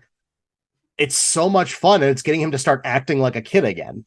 Yeah, great nod to the original play. That's always how they get the audience to really participate. It's not just the kids that have to clap to bring Tinkerbell back to life. It's the whole audience. We need you all to clap. We need everyone to clap. Otherwise, Tinkerbell won't come back. And this is just such a fun way to handle it.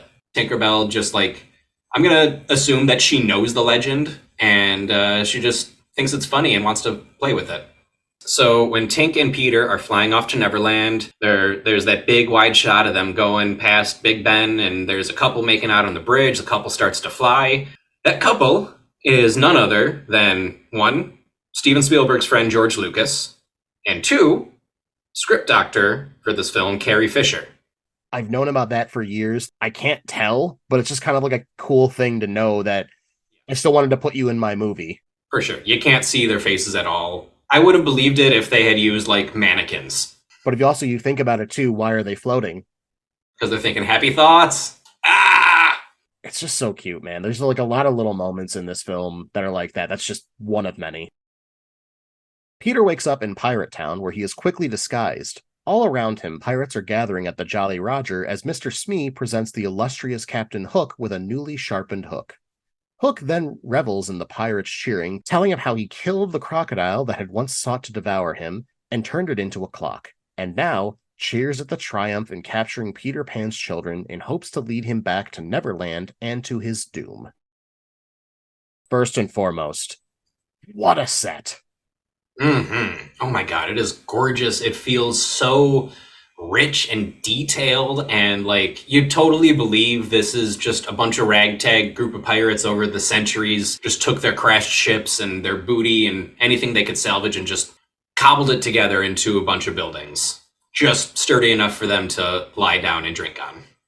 Yeah, absolutely. They nail this through and through. I want to go and visit this set. I wish this set was still standing. I wish this was a tour thing at Universal Studios or something like that. This would be so much fun to walk around on and just take everything in.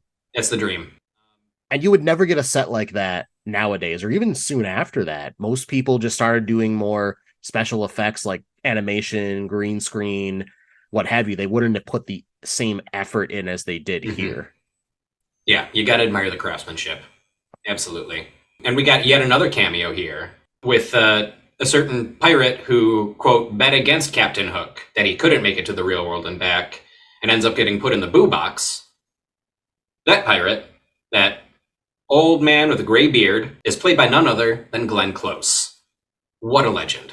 That's another one where good job costuming department, because I could not see that for the longest time. But if you look at her eyes, you see it. Like, you can't hide those beautiful baby blues. You can't hide those.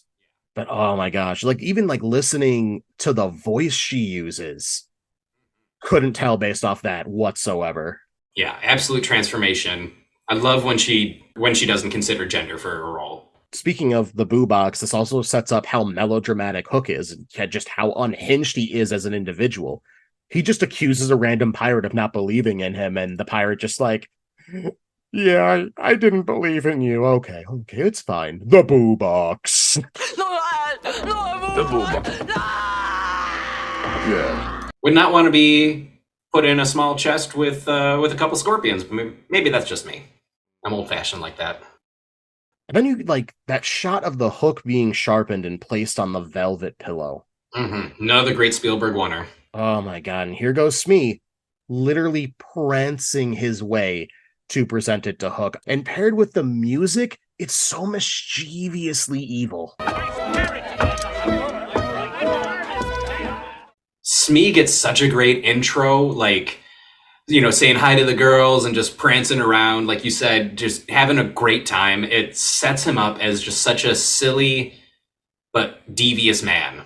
And sets up that he's still Captain Hook's right-hand man. He's hyping up Captain Hook before the introduction, like a literal drum roll. I give you the steel-handed stingray, Captain James Howe! Before Hook steps out, which this Hook costume, oh my gosh, it is everything and more. It takes all the melodrama of like the animated version of it, and you almost want to think like Dustin Hoffman made his character in a way to match the level of the costume. Like, that's almost what it feels like.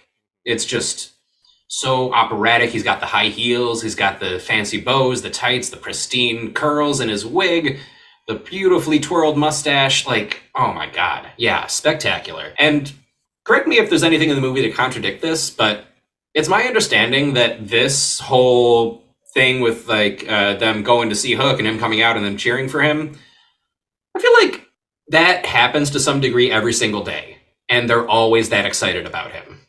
It's hard to find good men, Steve. Well, you know, that's why you get the bikers. When Peter steps forward, Hook is saddened to see that his once great and worthy opponent has become a middle-aged man. Still wanting to test him, Hook demands that Peter fly up the ship and touch the fingers of his children, promising they'll go home if he can do so. However, due to Peter's fear of heights, he is unable to do so. Smee deduces that being away from Neverland for so long has caused Peter to forget. Hook decrees for Peter and his children to be killed until Tink intervenes.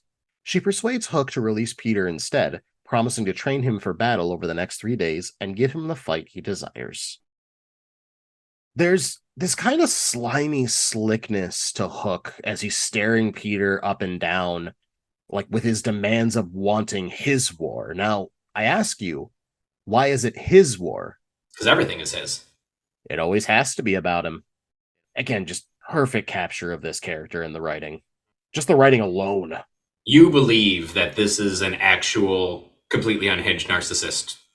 Like, he feels so fully formed and so cartoonish at the same time. And Tink talking to Captain Hook here, convincing him to give her some time to train Peter so that he will have his war and it will be glorious, and feeding right into his ego like she knows is his weak spot.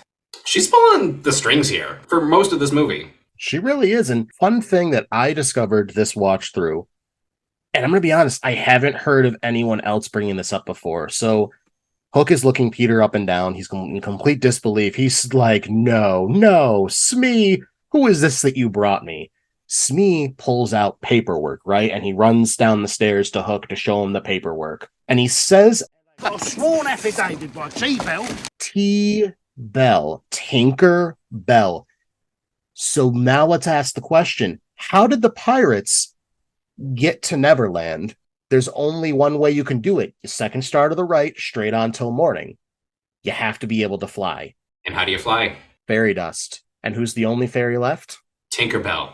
And I'm going to make leaps here. Tinkerbell set this up because she missed Peter so badly, and she knew that the only way to get him to come back to Neverland was to save his kids. She did it all for selfish purposes, which totally plays into something that Tinkerbell would do.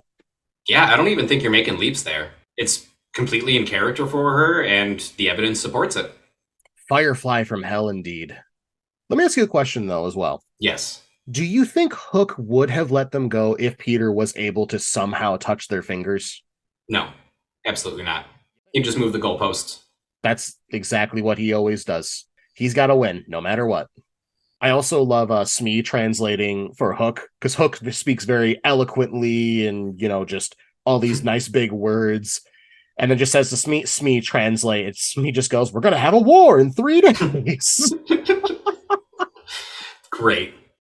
It also sets the stakes.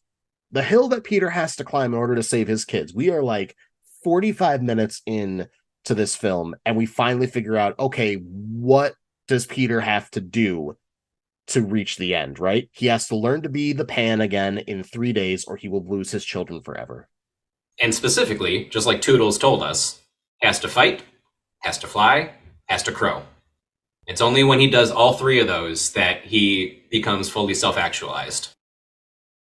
Peter is then taken to the hideout of the Lost Boys, now led by Rufio, who also has possession of Peter's old sword. The boys chase Peter, believing him to be a pirate. They eventually recognize and unite with him to help get his children back, much to the displeasure of Rufio. I want to just quickly touch on the mermaid scene. It only bothers me because we never bring up the mermaids again. It's very weird, and it's very clearly just a lot of Peter experiencing the fun and games of Neverland from a perspective of just like a semi-well-adjusted adult. And yeah, the mermaids is weirdly sexual. They all take turns making out with Peter and giving him air so he can continue to be underwater, because apparently he can't swim upward. Peter kisses a lot of women that aren't his wife in this movie. Chairman of the board, baby. I love the wide view we get of all of Neverland to kind of help give us perspective to the world that we're in. It also serves as telling Peter, you're still not sleeping. This is real. It would be hard to believe that for anyone. It would absolutely be easier to just tell yourself you're dreaming. I completely get that. And yeah, great job there. And God, Rufio's introduction, coming down on the skateboard, doing flips, doing a sword. You know what this kid's about immediately. He's nimble, he's athletic, he is rebellious, he has the respect of everybody, and he's just a real rascal. And he's a bit more on the serious side when you compare him to the other boys. First off, he's playing with Peter when he's like, All grown-ups are pirates! Excuse me? We kill pirates. he just says it so, playfully, we kill pirates, man. I don't know what to tell you here. And then Peter tells him, I'm not a pirate, I'm a lawyer. And Rufio instantly gets furious. He's just kill the lawyer. That's great. I love how much this movie shits on lawyers. I'm not that kind of lawyer. No, he's worse. All right, we got to talk about the Lost Boys hideout now. Another just really well thought out set. At first, you might get the notion seeing this, there's basketball hoops, there's a half pipe. That's not Peter Pan. Peter Pan's all old-timey Victorian stuff. But this movie considers the fact that Lost Boys are continuing to come to Neverland, bringing their knowledge of culture with them and their preferred activities. And so the way that they blend that in with the whole treehouse vibe, with the skateboards and the basketball and just kind of roughhousing around, it makes perfect sense. Also, keep in mind that as we go through the story, Rufio never mentions, oh, yeah, I remember Peter. I know Peter, blah, blah, blah, blah, blah. Mm-hmm. The other kids remember Peter, right? Yeah. Rufio came in after the fact. Rufio never met Peter. Right. And honestly, based off Rufio's attire, I would say he probably got there sometime in the 80s. Absolutely. The triple mohawks, the torn pants, and the tights. And then, of course, like we get to view this hideout as they're chasing Peter throughout it, which is a great way to just to showcase how large and how much fun this set is. Absolutely. Great choices all around. Can we also talk about how these kids do not suffer from being child actors? All of them. Even the ones that look like they're fucking 3 years old. Like the one kid taking Peter's glasses off and like pulling back the wrinkles tight in his face. All the boys are like staring on in wonder, but it's not till like the kid makes him smile that he finally recognizes him. Oh, there you are, Peter. It's a touching scene, and it's only works because these kids know what they're doing. It's astounding that they were able to find this many good actors that young. Spielberg has his ways, man. That he does. Also, that scene was symbolic to we all still have that child deep down inside of us, no matter how grown up we are. That's what that was saying, at least my take on it. It comes out when you experience joy. Once he saw the smile, there he is. Back on the Jolly Roger, Hook is still upset over his lot in life until Smee comes up with a master plan to make life even more miserable for Peter. Get his children to love Hook. Hook finds this idea ludicrous, but soon warms up to it, taking credit for it along the way. Of course. Before they started shooting, Hoskins and Hoffman, sounds like a lawyer firm, sat down with each other and talked about how they want their characters to play off of each other. And they're reading over the script, and kind of like the same thing that Smee says. Lightning has just struck my brain. They realized they're gay. These are just two old queers who have lived together for so long, and they actually went to Spielberg to bring this up to him, and they said, this is how we want to play it, and Spielberg was completely against it. He's like, that's not the intent whatsoever. What are you guys talking about? But once they like explained this is how they act and this is how it's going to look, he was like, all right, I'm sold. Yeah, absolutely the right choice. 100%. They work so well as a couple. They're a believably dysfunctional but long-term married pair. I love it so much. And then Hook just getting all depressed and over dramatic about how, oh, this plan's never going to work. He's never going to become the Pan. I'll never achieve my dream. This is terrible, awful. Holding the gun to his head and Don't try to stop me, Smee. Smee's first response is perfect. Oh, not again. Like, this is just another day in the life of being like Hook's right-hand man. While Hook's going, don't try to stop me, Smee. Don't you try to stop Smee, try to stop me.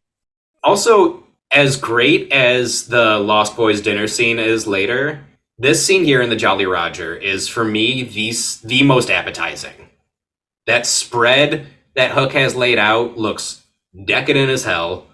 Every other time I watch this, I always assumed that Smee was filling his own plate and just taking a bite of everything as he went just because he's so hungry and greedy. But that's not what's happening there. He's testing all of Hook's food for poison. Yeah, that's something I also noticed on this again. I can't remember if I thought about it before, but that was the first thing that went through my head. He's taking a quick bite because that's what the right-hand man does. You make sure Captain's not going to be poisoned, because especially when you got all these kids running around that want to kill him. Yeah, very true. The next day, Peter is put through various exercises by the Lost Boys, but is still unable to fly. The Lost Boys prepare a Never Feast, which is a meal of make-believe food. Peter finds the whole thing ridiculous, and Rufio makes fun of him, which leads to a game of name-calling that Peter ends up winning. Peter then pretends to scoop up some food and fling it at Rufio. However, this gesture soon causes Peter's imagination to kick in, with him now being able to see the make-believe food. Later, Fudbutt, played by Rashawn Hammond, gives Peter a bag of Toodles marbles, calling them his happy thoughts. Thud shares with him that his happy thought is his mother. The song the Lost Boys sing while getting Peter to exercise and train, tons of fun.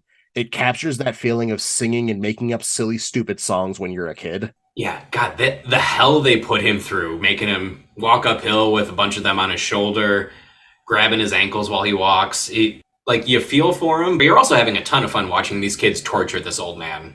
It is delightful, it is silly, and I love that they continue to play into his fear of flying by putting him in the giant slingshot. Not being in a slingshot would make me very happy! Again, we already talked about these kids are not suffering from being child actors, so we got to talk about how their miming skills are so on point in this dinner scene. Yes. Holy crap, man. Like, miming, for those who have never even attempted, it's really hard. There's so much muscle control involved to mimic the holding of a solid object. Like, yeah, these kids did great. You see all the different kinds of foods they're eating, and they are just enjoying themselves so much. And none of them really went on to do anything else like huge after this. I'm so surprised, unless they just felt like we did this and we're good, you know? I mean, good one to go out on, I'll be honest. Yeah, I feel like that would probably work out better for most of those kids. Notice something about Peter's insults as him and Rufio are going back and forth. They evolve. Like, he starts off with, "You're a very ill-mannered young man." And then he hits him with my personal favorite, "Nearsighted gynecologist." He definitely goes from refined to childish, and it's such a great progression to see. It's exactly what he's got to do. He's well on his way to flying, fighting, and crowing. Notice something, though. Rufio is shaken for the first time ever. Like, his last comeback to Peter is, "You man, you stupid, stupid man."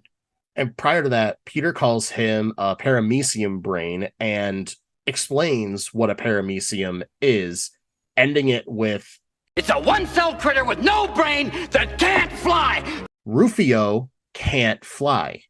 And that's what shakes him. This is where we're talking about there's layers to this character, man. Rufio has insecurities, and his insecurities are about he doesn't believe that he's the true leader. That's why he has to act out and puff out his chest at this guy. Like, who's this guy? Peter Pan? I've never heard of him. Never cared about him. He never led me. Because how can you be the Pan if you can't fly? It's got him there. That's the clincher. But he can skateboard like a motherfucker. The colors of the food, when Peter starts using his imagination, I'll never forget that image. Like, the way that texture of everything looks, it all looks so good. They add such great detail to the food, too. Like, Thudbutt has his very own branded cheese wedge. Oh my gosh. It's like if someone made a tie-dye pie. Those bright colors and like everything is frosting and whipped cream. That's exactly what these kids would imagine up.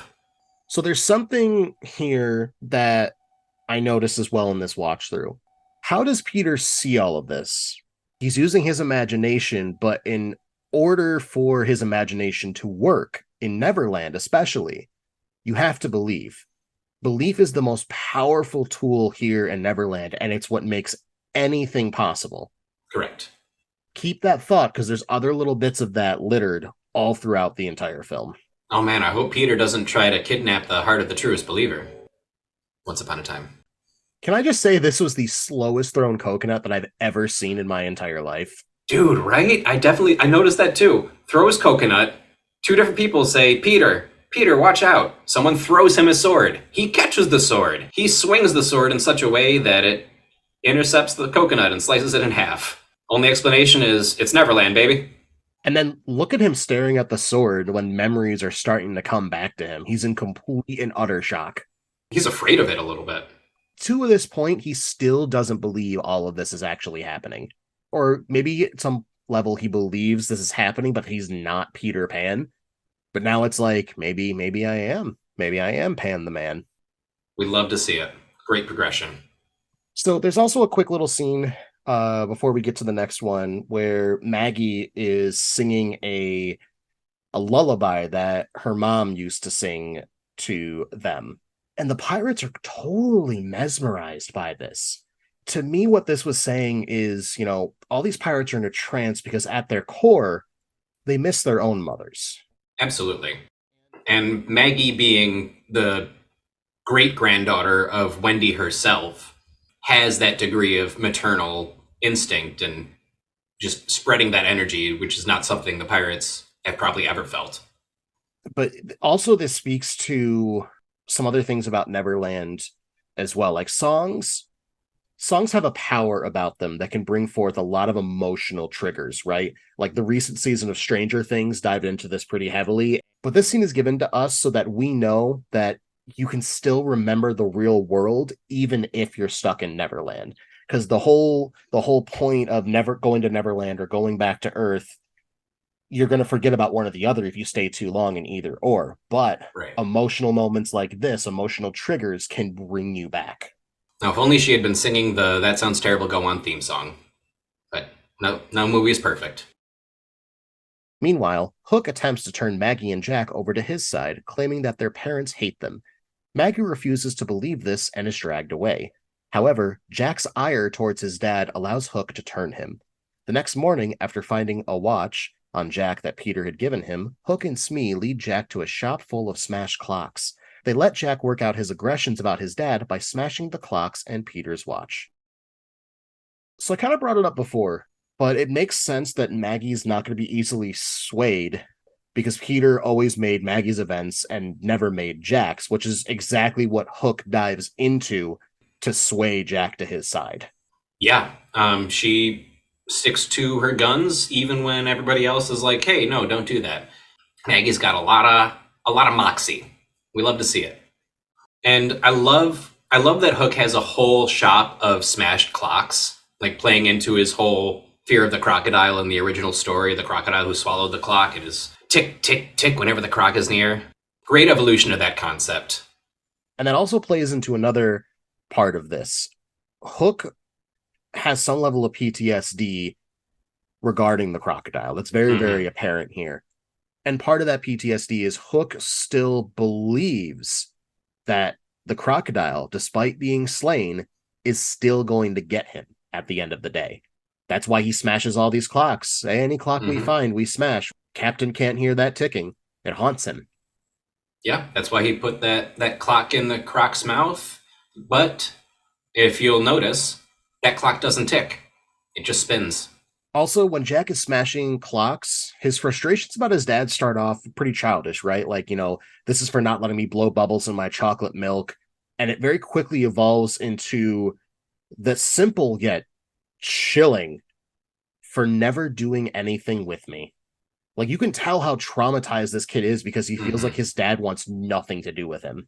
It's a massive cathartic moment, and like Hook is genuinely helping Jack here for, his own nefarious reasons. But like, this is healthy for Jack. It is in a lot of sense, but it also feeds into how Hook is still able to play off that. He sees that in Jack and goes, all right, let me feed this more. So now I can bring you to my side because you're going to start forgetting about your parents, and I'm your parent now. That Stockholm Syndrome, baby. Later that day, a ball game for Jack is held with Hook in attendance. Peter and the Lost Boys have also snuck over to the game, with some of the boys feeling that if Peter steals Hook's hook, it'll provide him with the happy thought to fly with. However, Peter sees Jack make a home run and Hook embracing Jack afterwards. This vision causes Peter to run back to the Lost Boys' hideout, where he attempts in vain to try and fly. Classic kid costume here. You got kids stacked on each other dressed like adults. Totally silly. I love that no one notices. Like, this disguise is enough to pass in the pirate world because they're just so dumb and unobservant. It's great. It's the alcohol. It's definitely the alcohol. Like, a nice little moment for Peter, too, here. He's about to grab the hook and then sees that Jack is up to the plate, and suddenly all he cares about is, seeing Jack happy and succeed and cheering for him, but just, like, in his own little private way that Jack has no way of understanding, which is kind of how Peter has always seen himself as, like, supportive and encouraging to Jack, but he's only ever done it inside his own head. Mm-hmm. And that quick realization of just how bad of a father he's been hits him like a train. Absolutely. And, like, you feel the desperation when he tries to fly. I also want to just quickly talk about Smee as the pitcher with all of the chutzpah and showmanship in the world. My God, Bob Hoskins, you beautiful son of a bitch. Absolutely. Oh my God. He's hopping around. He's dancing. He's doing trick fake out throws. But then when he actually releases the ball, he's just kind of pushes it out into the air. Yeah, he's like shooting a hoop. Almost like that. I personally love when he's running back and forth from the pitcher's mound. He's like, from forward, going back, going forward. It's like an old like vaudeville routine. I love it, man. Also, further proof that if you truly believe something will happen in Neverland, it will actually happen. Jack had the confidence that he could hit the home run. So that's why he was able to knock it out of the park. Mm-hmm. Way into the sky. All the magic in Neverland comes from the belief that you can. Absolutely. Very well put. After finding his shadow, Peter is led to Hangman's Tree and the secret entrance inside. As he looks around, Tinkerbell appears, explaining that Hook had found the tree and burned it when he didn't come back. Peter's memory then begins to come back. He remembers he was lost as an infant in the early 1900s, brought to Neverland by Tinkerbell, and had many adventures. He would return to London to try and find his mother, only to find that he'd been replaced by another baby that his parents had. Peter would wander London, losing his shadow in the Darlings' nursery, where he would then meet Wendy. He would frequently return to London to continue going on adventures with Wendy until she grew too old to go back. Although heartbroken, Peter then fell in love with Wendy's granddaughter, Moira, and chose to stay, wanting to become a father. I love the callback to the source material regarding Peter's shadow just having a mind of its own, and the shadow remembering, hey, this is where our old hideout was, come check it out. Yes, it's so fun and like just so seamlessly put into the scene. I'm oftentimes just super, super impressed with like 70s, 80s, 90s visual effects just because they were so much harder to pull off. And like his shadow behaves like a cartoon but moves like a live action human. Just great work all around there. And Hook setting fire to the inside of the tree, that just speaks to his motivation at the end of the day. He was inside the Lost Boys hideout. He clearly wasn't going to be alone, probably had a slew of pirates with him. But does he go and kill all of the Lost Boys? No, he was after Peter. Just wanted to send a message to Peter if he ever came back. And also, I'm pretty sure, and I'm going to fact check this right after I say it, but these flashbacks with young Wendy is, I believe, Gwyneth Paltrow's first role. It is her second role. Earlier that year, she was in a musical movie with John Travolta that's not worth mentioning. All right. Good to know. But either way, yeah, very, very young Gwyneth Paltrow. Spielberg literally asked her on a whim one day, like, you want to be in a movie? And she was like, sure. Yeah, you don't say no to Spielberg when he asks you that question. But also, she, like, definitely has the bone structure to be young Maggie Smith. Great job there. I believe her accent. It probably isn't accurate to any English people out there, but it worked for me. So during the flashback, we start off with Peter as an infant, and I don't think this went down as it was depicted. I think Peter as an infant is symbolic to how Peter was feeling when his mother is talking about all of the things he was expected to do when he grows up. Oh, he'll go to private school, and then he'll go to Oxford, and then he'll become a chancellor, and then he'll become a lawyer, just like his father did before him. I feel like he was actually like 8 or 10 years old when he ran away, and the frequent trips back to the real world from Neverland are what caused him to age to like a 12, 13-year-old. That's something that's kind of nebulous, because like Neverland, you never grow up, but it seems from what the movie presents is all the Lost Boys are taken as babies. So does Neverland let you grow up to a certain point, or were they that age when they came? I think the latter makes more sense. Or maybe if you believe hard enough, you'll grow to a certain age, and that's the age you want to be at. If you want to grow older, you really have to believe you will. Either way, whimsy. Mm-hmm. Also, you can tell that this scene where he first sees Moira happens around the mid-60s because there's a poster for the film version of the Beatles film, A Hard Day's Night, which was released in 1964. And she's listening to Magical Mystery Tour. And that tracks for their ages. They're late 30s, early 40s in 1991. Recalling Jack's birth becomes the strong, happy thought that restores Peter's ability to fly, bringing him back as Peter Pan. Rufio turns his sword over to Peter in reverence, and the Lost Boys celebrate. That night, Tinkerbell professes her love for Peter with a kiss after growing bigger. However, Peter still chooses his family and professes his own love for Moira. Although heartbroken by his rejection, Tinkerbell accepts this and encourages him to go save his children. Smart decision from Spielberg here, because we brought up before on the pod, when you're doing special effects that honestly aren't like really the top notch, like ever, you kind of, even back then they kind of knew this is good, but it's not where we really want it to be. You either have to have it done really up close or you have to have it done from a distance. So when we see Peter flying out of the tree and through the sky, it's kind of done from like a distance until we get close to him where he's like, flying backwards, hands up, behind his head in the clouds. Because at that point, you're not really noticing as many details out of place. And this flying gets us the best view of Neverland. And I love the detail of having the compass points in the water, like visible, instead of just like that being an interpretation of like a drawing, like symbolically, like this is where I'm hiding the compass to this map. That's how it looks. It's great. If I remember correctly, that was the exact shot they used in the Disney version of Peter Pan, where they had the compass in like the water and everything like that, and they showed everything with the same exact layout. That would make sense. Someone on the internet give us a side-by-side comparison, please. Thank you. Thank you, internet. Oh, and when Peter comes back to the Lost Boys flying, he's playing. It's almost as if it's like instinct. Everything he does is seamless and fun, and the Lost Boys are all into it. He's gone full Pan, and everyone knows it. And I love, like, with the character they've set up as Rufio so far, you fully expect him to fight Peter on this and like create factions and not accept Peter as the Pan. But immediately, once he sees that Peter has done all three things, he's fought, he has flown, and he has crowed, he's like, all right, yeah, I'm convinced. And he's on board right away.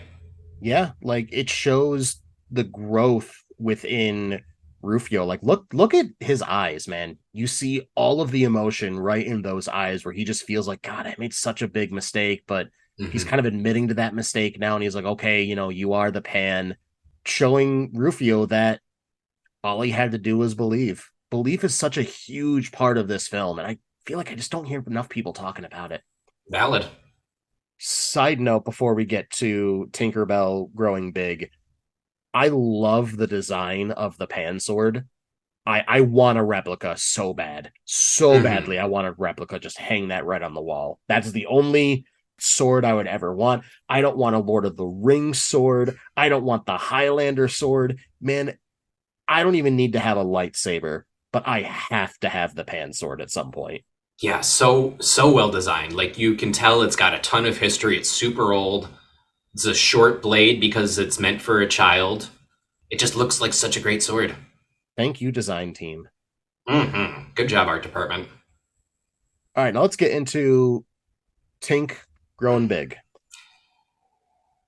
You look like you have problems with this, so go ahead. I don't have problems with Tink growing big. I have problems with Tink being romantically in love with Peter. I think that is an unnecessary detail. But it is also something that is touched on in the previous works. Tinkerbell gets jealous about Wendy because she has a crush on Peter. Oh, I guess she does. Yeah, Tink knows that, and she's threatened by that. Yeah, all right, fine, I concede. But because of Tink's size, she knows that she could never be with Peter. But again, we talked about belief. I'm going to bring up again. Belief in Neverland is the strongest thing you can have. It's where all of the magic comes from. She truly believed that she could be with Peter if she was the same size as him. Before that, she didn't think that Peter would ever want to be romantically involved with somebody. But she sees that, oh, you're married, you have kids, so you've matured to that, and I want that with you. So that belief that this could actually happen is what caused her to grow. But when that belief was gone, she shrank back down. Nice observation. For years, I tried to make sense of what that was, and I just threw it out as just like, listen, it doesn't make sense, whatever. I still love this movie. But looking at it through these eyes right now, man. And I'll take it one step further. That moment is what she was pulling all these strings for. She needed him to be in Neverland again, so orchestrates the kidnapping of his children. She needed him to be Peter Pan again, so orchestrates this whole war with Captain Hook. And then finally, once all that has been accomplished, then he'll be in love with me once I'm big, right? Right? And it's all for that one moment where she kisses him. Tink is the true antagonist of this story. Like how she portrays her emotions may have changed over the years, but her intents have not. And one of the things I just realized right now, so it's Christmas time, and it seems like they establish, or at least it seems like they hint to Peter's kids come and visit Grandma Wendy every Christmas. Yes. That's how the pirates knew, because Tink would be able to fly back. Because I guarantee, where's the one place she's going to go to try to see Peter again? The Darling's house. Wendy still lives there. She sees Peter's got kids, and then she finally comes up with the plan, and that's when she gives the information to the pirates, gives them the fairy dust, and tells them, you need to go to this exact house on this exact day. The kids will be in this very room. Yeah. It's all coming together. Tinkerbell is Palpatine.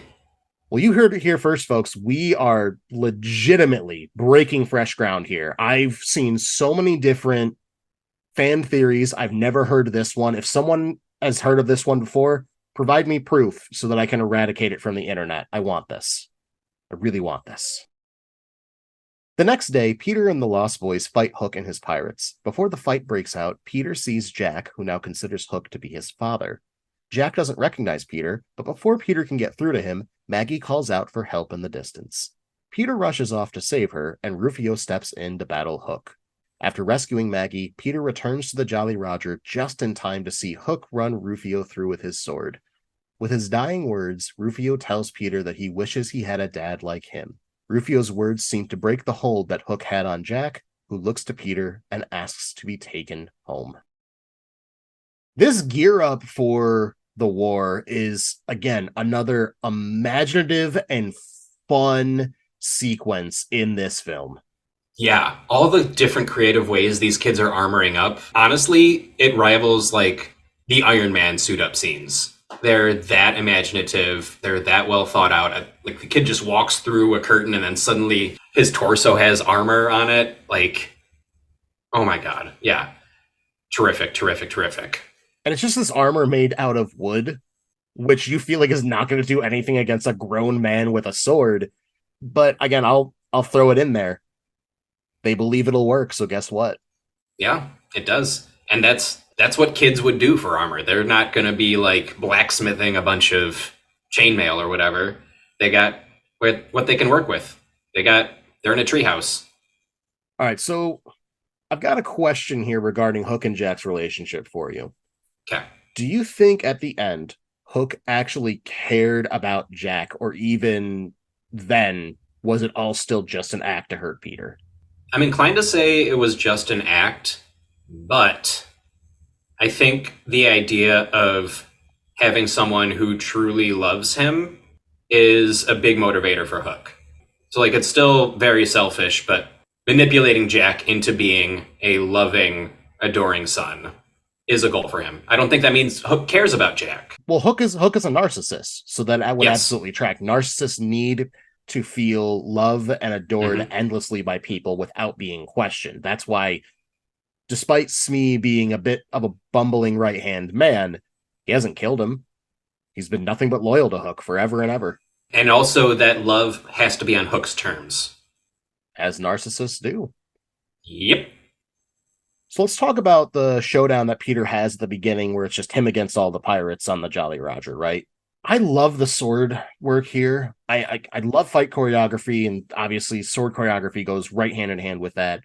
It's just so good. It's fun. It's engaging. They're making use of the whole space that they have. Also, you got Peter actually killing pirates on screen. This is a PG movie, and he's just stabbing people left and right. It's pretty awesome. It's great. I love it. The 90s was a lawless wasteland. It really was. I love how Peter introduces himself to the pirates by cutting the cartoony silhouette out of the sail. But then, if you notice, all the pirates are terrified because holy shit, it's Peter Pan, he's coming for us. But Hook looks so happy to see him because he finally has a purpose. The only purpose he's ever known is war. All right, now let's get into the actual battle itself. Like, the Lost Boys swinging onto the Jolly Roger, that giant boat that they ride in on. By the way, they made a toy of it, and I want it. And you get the comparison between like Hook's army charging for battle, and the Lost Boys are just holding their ground and fooling the pirates with their playfulness. The fucking chicken gun. Yes. What Oh my is god. this? Shooting out the eggs, but with the chicken on top, with the idea that she's continually laying more eggs for them. And Peter's just sitting there like, buck, buck, buck, buck, buck, like clucking at the hen to try to encourage it to lay more eggs. And having yolk on themselves is enough to defeat the pirates. You ever had an egg in the eye, sir? It's not fun. Yeah, but like, think about how these pirates live their lives. They don't care about being dirty or grimy or smiley or slimy. Or slutty. No, they worry about being slutty. But yeah, just like all these silly, childish quasi weapons work on the pirates. Because of belief. And then the thud ball. Yes, bowling, legendary. The way he like calls out he's about to do this and just starts like rolling through people like gangway. And it's this comical, clearly a prop. It's just so comically like squished together. Like it's not even a ball. It's like a really weird oval. Man, what a knockout. Thud butt forever, man. Also, this fight proves that not even Steven Spielberg is exempt from the obligatory 90s nut shot. Gotta hit someone in the nuts. I feel like the MPAA would ask someone every time they got a film in front of them, yeah, but where's your nut shot? Yeah. And if they didn't have that, they'd rate it NC-17. And then also notice like Hook's horrified face as he sees his army is being completely ripped apart by these children. He's upset about it because he really thought that things would go a lot more in his favor. Yes, because on paper, a bunch of grown adults with a lot of fighting experience and very, very sharp swords and guns fighting a bunch of children with sticks and eggs, one would expect it to go a certain way. That was such a 90s trope back then, man, where like they would depict in films or TV shows, yeah, these are children and they can absolutely knock out and take on adults without breaking a sweat. Such a 90s trope. Lawless wasteland. Lawless. And then I love the one line, ain't you Peter Pan? So the guy just jumps out the window. He's like, nope, Yes. We're not doing this. Yes, incredible. Oh my god. And like I've seen that bit done in a lot of other things like Austin Powers and Gallivant. Is this the first instance of that kind of bit? That I can think of, yes. If anyone listening can think of one that happened earlier, let us know. Hit us up on our Instagram, YouTube, Twitter, or Facebook. But not Threads. I'm too cool for Threads. Let's talk this Rufio Hook showdown. Hook taunting Rufio by chanting his name the same way that the Lost Boys were. Again, so deliciously mustache twirlingly evil. Mm-hmm. Oh man, he knows exactly how to get under Rufio's skin. Rufio's already been shaken to his core at this point. But like, it also shows that Hook has been spying on the boys. Like he's everywhere, he knows everything. And that just immediately makes you feel a whole lot less safe, just in general. And you want to hear something that's kind of wild? Yes. The majority of these swords were real. The Lost Boys swords weren't. Rufio's pan sword was real, and his other sword here was also real. And the way that they would shoot it, like they do with a lot of sword scenes, is you shoot it in reverse. So in the beginning where he goes and he stops from slicing Pan on the top of the head and he says like, you're dead, jolly man, did that in reverse, like said you're dead, jolly man in reverse and back up. That's how they, well, because it's safer to do that when you, because you're able to predict where you're supposed to go, where the thing is, you're not actually swinging at your opponent at that point. It's a smart move to do. And God, knowing that and just like looking at all these things these people are pulling off, genius. Yeah, and I gotta imagine those swords were not sharp at all, for obvious reasons, but still, a giant stick of metal being swung at someone can do a lot of damage. It sure can. But again, movie magic, baby. Movie magic. Mm-hmm. Spielberg. Something else I noticed as well. So when Rufio gets run through, Hook lets Peter go to him and hold him in his arms as he's dying. But if Hook's whole thing is, I'm here to kill Pan, I want to kill Pan, why is he letting him do this? Hook loves the drama behind it. He's letting it play out. Oh, yes. He's playing with his food. Exactly, because he still thinks he's going to win. How could he not? He's Captain Hook. Peter reunites with the Lost Boys and Maggie, and they begin to leave, but not before Hook vows to continue to hunt Peter and his family forever. Peter then jumps back into battle against Hook. Peter has the upper hand towards the end, but instead of killing Hook, Peter listens to his children, who beg him not to. Peter then tells Hook to leave Neverland and never come back. As Peter turns his back to him, Hook pulls out a dagger and pushes him against the carcass of the crocodile and tries to bring his hook down on Peter. With Tinkerbell stopping the hook, Peter is able to force it into the crocodile, who seems to return to life, collapsing on and eating Hook. Again, Hook with all of the dramatics in the world, calling out, I swear to you, wherever you go, wherever you are, I vow there will always be daggers bearing notes. I'm James Hook. They will be flung at the doors of your children's children's children. Like, the man is just sitting here making his point, like, face me now or your family will never be rid of me. And then it gets orchestrated in such a way that Peter himself doesn't have to kill Hook, but Hook still gets killed. And in the end, Crocodile got him. Let's talk about that, right? Yeah, he got Crocodile rocked. He sure did, but, what have I been saying for the majority of this pod, Steve? That I'm a very handsome boy. Well, always, but I edit that out. I've also been saying that belief is the most powerful thing in Neverland. It's where all the magic comes from. Like when Peter is forced down and he's, about to get got, all the Lost Boys gather around him and say, I believe in you, which is super cheesy, right? But that belief has power in it, and it gives him the strength to win. And then the Lost Boys, trying to throw Hook off his game, hold up those clocks that are all ticking and talking and going off the whole 9 yards. So what it does is it triggers Hook's PTSD. And now he's like, oh my God, the crocodile's here. The crocodile's going to get me. He truly started believing that the crocodile was going to eat and kill him. And what happens? Exactly that. And once Hook is gone, so is the strong belief that he had held. So the magic of the crocodile being back to life stops. Yeah, there's no flaw in that logic. I used to question all the time, like, why did the crocodile come back to life? People would just be like, it's reasons. But this is what it is. Belief. Belief in yourself, belief in your dreams, and belief in your nightmares has power. God damn, writers. They lifted us up in a way that makes us feel like we would never land. God damn it, Steve. We have advertisers. Not anymore.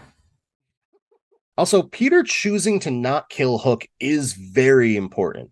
If he were to choose to kill Hook here, he would just prove that he's a pirate and he actually hadn't changed at his core. And he would be letting his kids down. Kids don't want to kill people. Kids want to play. That's why you notice, like, the Lost Boys generally don't kill any of the pirates. If you watch, they're not stabbing any of them. They're just knocking them on their feet, throwing whatever on them. I mean, Peter's killing them left and right, but he's an adult. He's allowed to do that. But again, with his kids pleading to him, don't do this. If he were to do that, all of his character development would just, to me, be saying, like, it's not going to last. You can't be a child at heart if vengeance is sitting at the same table. Well put. Let's also briefly talk, like, Hook, his wig comes off and everyone's shocked. Everyone's shocked. And I feel like we as the audience are a little shocked too. We weren't fully expecting this, although we see it here and there of him, like, adjusting it every now and again, getting himself all gussied up. But it made Hook human in that moment. It exposed him to what he really was, which is he's just an old man. He was vulnerable, which he doesn't want anyone to think he's capable of. After all, what would the world be like without Captain Hook? Let's find out. With Hook gone, Peter decides to return home. Before he does, he presents Thudbutt with his sword as he had fought courageously in the battle. While Maggie and Jack return to the nursery, Peter ends up in Kensington Gardens at the base of a statue bearing his likeness. Also nearby is Tinkerbell, who says her farewells to Peter. Peter then returns to Wendy's place and greets his family, throwing his cell phone out the window when it rings regarding more business matters. Toodles then finds his marble bag that Peter brought back with him. Now having his happy thoughts again, Toodles is able to fly back to Neverland for more adventures. It absolutely made sense to give Thudbutt the sword. Like, go back and watch that fight scene again. The focus is him. Like, he is kicking butt, everywhere. He's rolling on people, shoving people down. He's picking up the weapons, telling Lost Boys duck. Like, he is leading that charge, man. Yeah, absolutely. It makes perfect sense. The next Pan needs to be able to wield that sword, and he is the best fighter who's still alive of the Lost Boys. Fun fact, the kids did not know who was going to get the sword. The only people that knew were Spielberg, the writers, and the cameramen. So all of their reactions were authentic. And Robin, I would assume. No, yes, Robin, yes. Yeah, no, that's great, because, yeah, those reactions are so genuine. Everyone is just holding their breath. And with child actors, you really need to get authentic reactions like that. Mhm. Even though these kids are knocking it out the park left and right, still getting that authentic reaction is pretty good, because obviously if you're the kid, you want that sword. You want to be given that sword. So having that tension built up and then being like, oh, he got the sword, it's really, really a cool concept. I'm really glad Spielberg went with that. And then that just makes me wonder, like, what other tricks did he pull to get those performances out of those kids? A lot of cocaine. A lot of cocaine. Lawless wasteland. And then back in the real world, you have Peter happening across Smee, who's a park cleaner, but it's not Smee at the same time, kind of playing into the whole, did this actually really happen?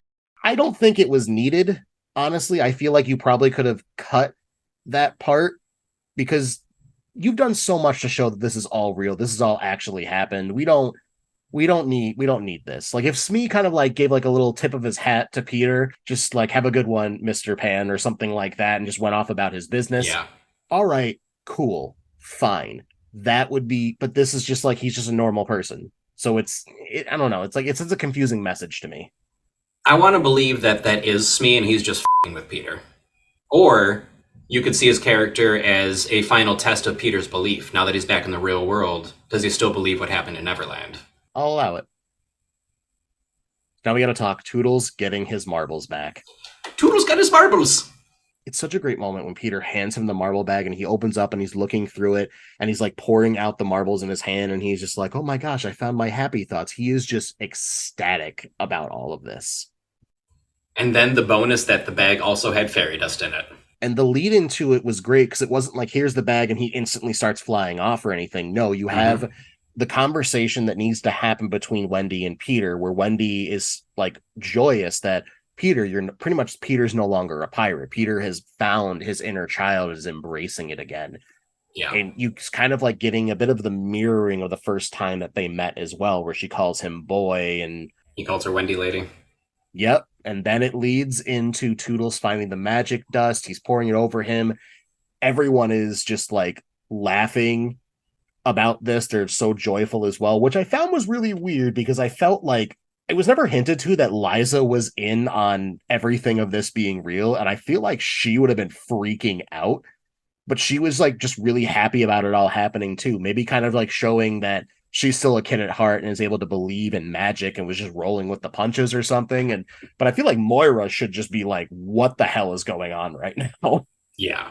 Yeah. Moira goes f***ing through it. Oh my God, dude. Like, he was gone for like 3 days. Well, 3 Neverland days. So that could have been an entire night or a few days or whatever it is down on Earth. So we never really explained that. I don't think they need to. I'm okay with it. Like, you could easily make the leap that Peter wasn't there because he was out looking for the children. That's probably what she was saying. Like, he's just out there looking for the kids. That's why he's not coming home until they're back. Because if you look at it, the cops didn't take it seriously whatsoever. They're like, oh, it's just, oh, someone's pulling a prank. He's like, it's not a prank. My children aren't here. And they're like, oh, well, Merry Christmas. And they do what the cops do best, walk out the door and don't do anything. Boom, boom. And, But even though the police inspector is gone, he'll be in your heart. We got to talk about that ending line. I love it so much that I put it on our promo image / poster for this episode. To live would be an awfully big adventure. Excellent reversal of his line facing Captain Hook in the original play, and a way that just, it works so well. I love it. Peter, the adventure's over. Nope, just beginning. And again, it further solidifies, giving us this bookend that Peter has changed. He's going to be different from now on. He's not going to ever revert back. So any doubts of that from the audience, flushed away because you left it on this solidified high note. And folks, that is the breakdown of 1991's Hook. Whew. What a doozy. It really was. Folks, if you've gotten this far in, thank you so much. We're going to take a break like we do. Go ahead, get some rum, get some very colorful mashed potatoes, a whole block of cheese with your face on it. Just imagine it. You'll have it. Don't worry. True story.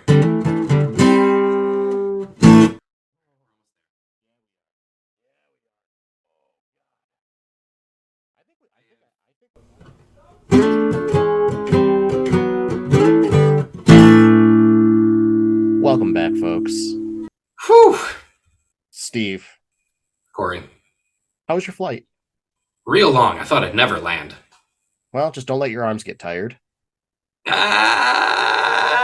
They did. I was holding up my computer the whole time because I had no tray table. They're very tired.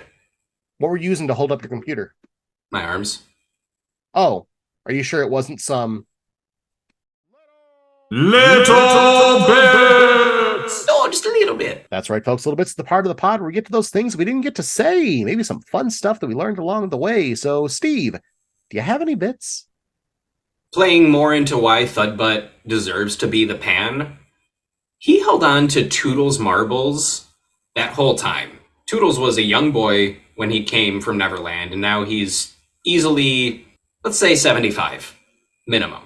That is a long-ass time to hold on to a bag of marbles. Thudbutt never lost hope and never kept them out of mind. Soon as he sees Peter, he knows, hey, you got to get these to Toodles. Great groundwork laid down for Thudbutt to become the Pan. Thudpan. Corey, you got a bit or two? First off, there was a prequel film of sorts regarding the story of Rufio and how he ended up in Neverland. It's called Bangarang. Dante Basco did fund the short film. It's honestly about like 12, 14 minutes long. I gave it a watch here before we jumped on this Zoom call today. Its heart's in the right place, but I'm not a huge fan of it. I think that if they had gone more in on the budget to make it seem more like the era in which Rufio should have gotten to Neverland, it would have hit a little bit better. I mean, the writing is okay. It's not terrible. The child acting is, for the most part, okay. The kid they got to play Rufio was really, really good. I'll give credit where it's due with that, but the other child actors... And we got a fun little... We got a cameo from Dante. Yeah, we got a cameo from Dante, a little like wink to the camera that, you know, maybe at one point he was a lost boy, but also it just kind of... There's just some problems with it that I have. I don't hate it. I won't deter anyone who wants to watch it, but it's not nearly as good as this film. Also, Rufio can't fly. Right, which is another glaring thing as well. And speaking of cameos, fun fact, it came out a little bit ago via a post from Doug Jones that he played one of the pirates. He was a pirate eye patch vendor on the set. He actually posted a photo of himself, and he's like, oh, there I am right there, essentially. Pulling it up. Oh my god. It's always so weird to see Doug Jones use his actual face. Steve, you got any bits? So when Tink first brings Peter to the Lost Boys, she has a very short amount of time to turn him from old cranky lawyer into youthful hero of the people, Peter Pan. But when she drops him in there, she says nothing to the Lost Boys. Just drops an adult man in the middle of their clubhouse and lets them try to kill him for a good 5 minutes before she says anything to anyone. She just is sitting there watching it happen. It's mean. Everyone's got to get hazed, Steve. Everyone's got to get hazed. I don't think that's true. Corey, you got some bits? I got 2 bits here for you. Let's start off with how many celebrities would visit this set while it was going on. Dude, it was like a party. You had Demi Moore stopping by, Tom Cruise, Whoopi Goldberg, Michelle Pfeiffer, Warren Beatty, Mel Gibson, Annette Bening, Kevin Costner, Liza Minnelli, Billy Crystal. Even Prince stopped by. But the best story is when Jon Voight came to the set with a young Angelina Jolie so that they could meet Dustin Hoffman as Captain Hook. So Hoffman's in full costume and character. And reportedly, Jolie told Hoffman that she wanted to be an actress someday. And Hoffman's response was there was this 16-year-old gawky teenage girl with a mouthful of braces. And my first thought was, that's going to be real tough for her. Well, you can't win them all. Hoffman's a realist, but he's also kind of a A little bit. And my second bit I'll fit in here is, so the word bangarang was not made up for the film. It is actually Jamaican slang for uproar, disorder, or disturbance, which perfectly showcases the attitudes of the Lost Boys. Yeah. Now I want there to be a Jamaican Lost Boy that brought that to them. Let's say thud butt. I'll allow it. Steve, you got a bit? So something I noticed this time around is Rufio's whole look, especially during the final battle, is like a bizarre reflection of Captain Hook's costume. He's got the same color scheme as the red and the black, and then the armor that he has is those horizontal like bamboo shoots all down his chest, and Captain Hook's coat has those same like gold horizontal lines going down. And it's just kind of, this might be a curtains are blue moment, but Rufio is presented as an antagonist to Peter almost as much as Hook is, but Rufio eventually comes around and joins Peter and becomes friends with him and admires him, while Hook only ever tries to antagonize. It's funny that you mention costuming as well. One of the costume things that a lot of people talked about, and I'll just quickly bring it up. So if you look at Hook's hat, it's kind of got like those little triangles coming down, almost like teeth or crocodile teeth. Crikey! Corey, you got any more bits for us? Yes, sir. I've got some more here for you. Like most things in this world, Hook has its own meme posting style called Hook posting. There is a Facebook group and, of course, a hashtag that goes along with it. I am a member. I posted in there asking some questions about the film to the people there, such as, what does this film mean to you guys? Does it hold a special place in your heart? If it does, so why? Etc., etc. And I want to read off two of the responses I received.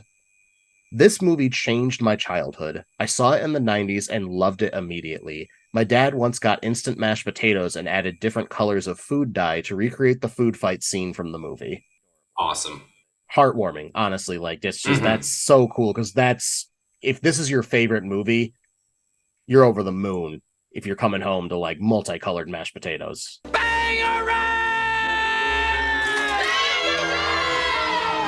Hells yeah.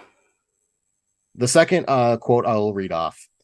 The film taught me at an early age to stay in touch with my inner child after reaching adulthood. I've held that ever since and do my best to find a balance between the two extremes. And I find that kind of beautiful. Absolutely, yeah. This film is definitely about fatherhood and growing up and learning how to balance the two. And I'm really happy that the film was able to reach some people with that. For sure. We love to see it. Another bit I have, we would be doing this film a disservice if we didn't talk about one relationship that blossomed from this film. The one between Spielberg and Williams. They would become best friends on the set, with their friendship continuing until Williams' untimely death in 2014. Spielberg would regularly admit his disappointment in how Hook had turned out, always wishing that he could have done it better. However, after Robin's death, he now says he was thankful that he made the film, as it was how he met Robin. Love that for them. Still BFFs. That man touched a lot of people's souls. But I'll be honest, when you were setting up that bit, I was really hoping you were going to say that Dustin Hoffman and Bob Hoskins got married. I mean, don't we all hope that? Yeah. Little bits! Oh, just a little bit. All right, folks, now it's time for everybody's favorite segment. Oh, is it the Untitled Ben Affleck segment? That's right, Steve. It's As Played by Ben Affleck. Untitled Ben Affleck segment? Now, for those who've never listened in, As Played by Ben Affleck. Your Untitled Ben Affleck segment is when we choose one character from the film that we just watched to replace with Ben Affleck. Now, there are 3 eras of Ben Affleck that we have to choose from, so we choose a character to replace with Ben Affleck, what era, and why. First off, we have the Good Will Hunting era Ben Affleck, which is when he was the indie darling and just starting to get into action films. Next up, we have the Jiggly era Ben Affleck. This is the rom-com starting around the release of the Jiggly film. Finally, we have Batfleck era Ben Affleck, where he's older, more chiseled, and got that beautiful salt and pepper beard. Now, with that being said, Steve, who were you replacing with Ben Affleck? What era and why? Yeah, see, this is a toughie because all these performances are great. So I'm going to have to settle on Glenn Close's Boo Box Pirate. And I'm going to use Batfleck era Ben Affleck. Because I think it would be really funny to see Dustin Hoffman, who is kind of a short dude, trying to tower over and intimidate this giant hulking pirate. And I kind of see like Smee carrying out a step stool and putting it in front of Captain Hook and having like helping him stand up on it before he towers over him. I can see that happening. It would be very silly. Corey, who are you replacing with Ben Affleck, whatever, and why? I'm going to be replacing the young Peter Pan, the one who comes through the window and sees Moira, with Good Will Hunting era Ben Affleck. We need someone who's young in this role, who'd play someone who's still a teenager. You'd have to age up Moira just a little bit by like 2-3 years, because I feel like at this point Affleck could really only pull off like 16 years old, which is that's still fine. You're still fitting into that leaving adolescence behind at a little later date. So I kind of, it's a stretch, but you'd also be hard pressed to replace anybody in this film. Like you said, this was the hardest one I think we've had to date of choosing someone. So that's my pick. And folks, that's going to wrap up as played by Ben Affleck. Untitled Ben Affleck segment. And leading us to our final question, which is, Steve, would you watch this film again? Oh my goodness, please, yes, yes, yes. I saw so much that I had missed in previous viewings watching this again, and chances are by the next time I'm going to watch it, I'll have forgotten a whole bunch more, and I'll have just a delightful experience discovering things. And also keeping an eye out for Tinkerbell being the criminal mastermind here. Yeah, I would watch this movie again and again and again, just like when I was a kid. Corey, would you watch this movie again? Absolutely. I said it before, I'll say it again. I watched this film religiously growing up. I could probably quote it from beginning to end, but also revisiting this film, I'm still finding things here and there, little stuff that I didn't notice before. This watch through was really huge, with breaking through about Tinkerbell being the real antagonist of everything, or at the very least the catalyst of everything going down, the power of belief that is the true magic behind Neverland. And this film is so good. It's iconic to anybody who grew up in the late 80s, early 90s. Like, you had to have known this film. You've had to have seen this film at some point in time. If you haven't, for the love of God, go out there, find it. I don't care how you got to do it. Go to your local library, buy a streaming service, take to the high seas. All right. This is the one time in the pod that we're going to support piracy. Yeah, the one time. Yep. Well, this episode. Sure. But either way, yeah, I will watch this film again and again and again. If I ever get to have children, I will be showing them this film in the hopes that they will also be able to take in the magic and wonder that is this film. One of my favorite films of all time. Love it to death. I want to leave you with one final thought, Corey. With both of us being as big of fans as we are of this film, does that make us hookers?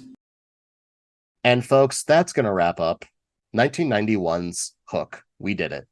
Woo! Yeah, we did. Bangarang. Good form, Peter. Now, speaking of some good form, what are we tackling next time? You know what? We are chilling right back in the lawless wasteland that was the 90s, and we're going to keep it going with Good Burger. That's right. Good Burger, named after the restaurant Good Burger, home of the Good Burger. Can I take your order? Join us. You know what, Steve? You can take my order, but before you have to get the dude behind me, because he's a dude. Is she a dude? Yeah, and he's a dude, and we're all dudes. Hey. But folks, we'll dive more into the gender structure that is the phrase dude next time. But until then, I have been Corey. And I'm a Steve. Goodbye. Bye. Give us a squinch. Son of a bitch. I gotta watch this movie again.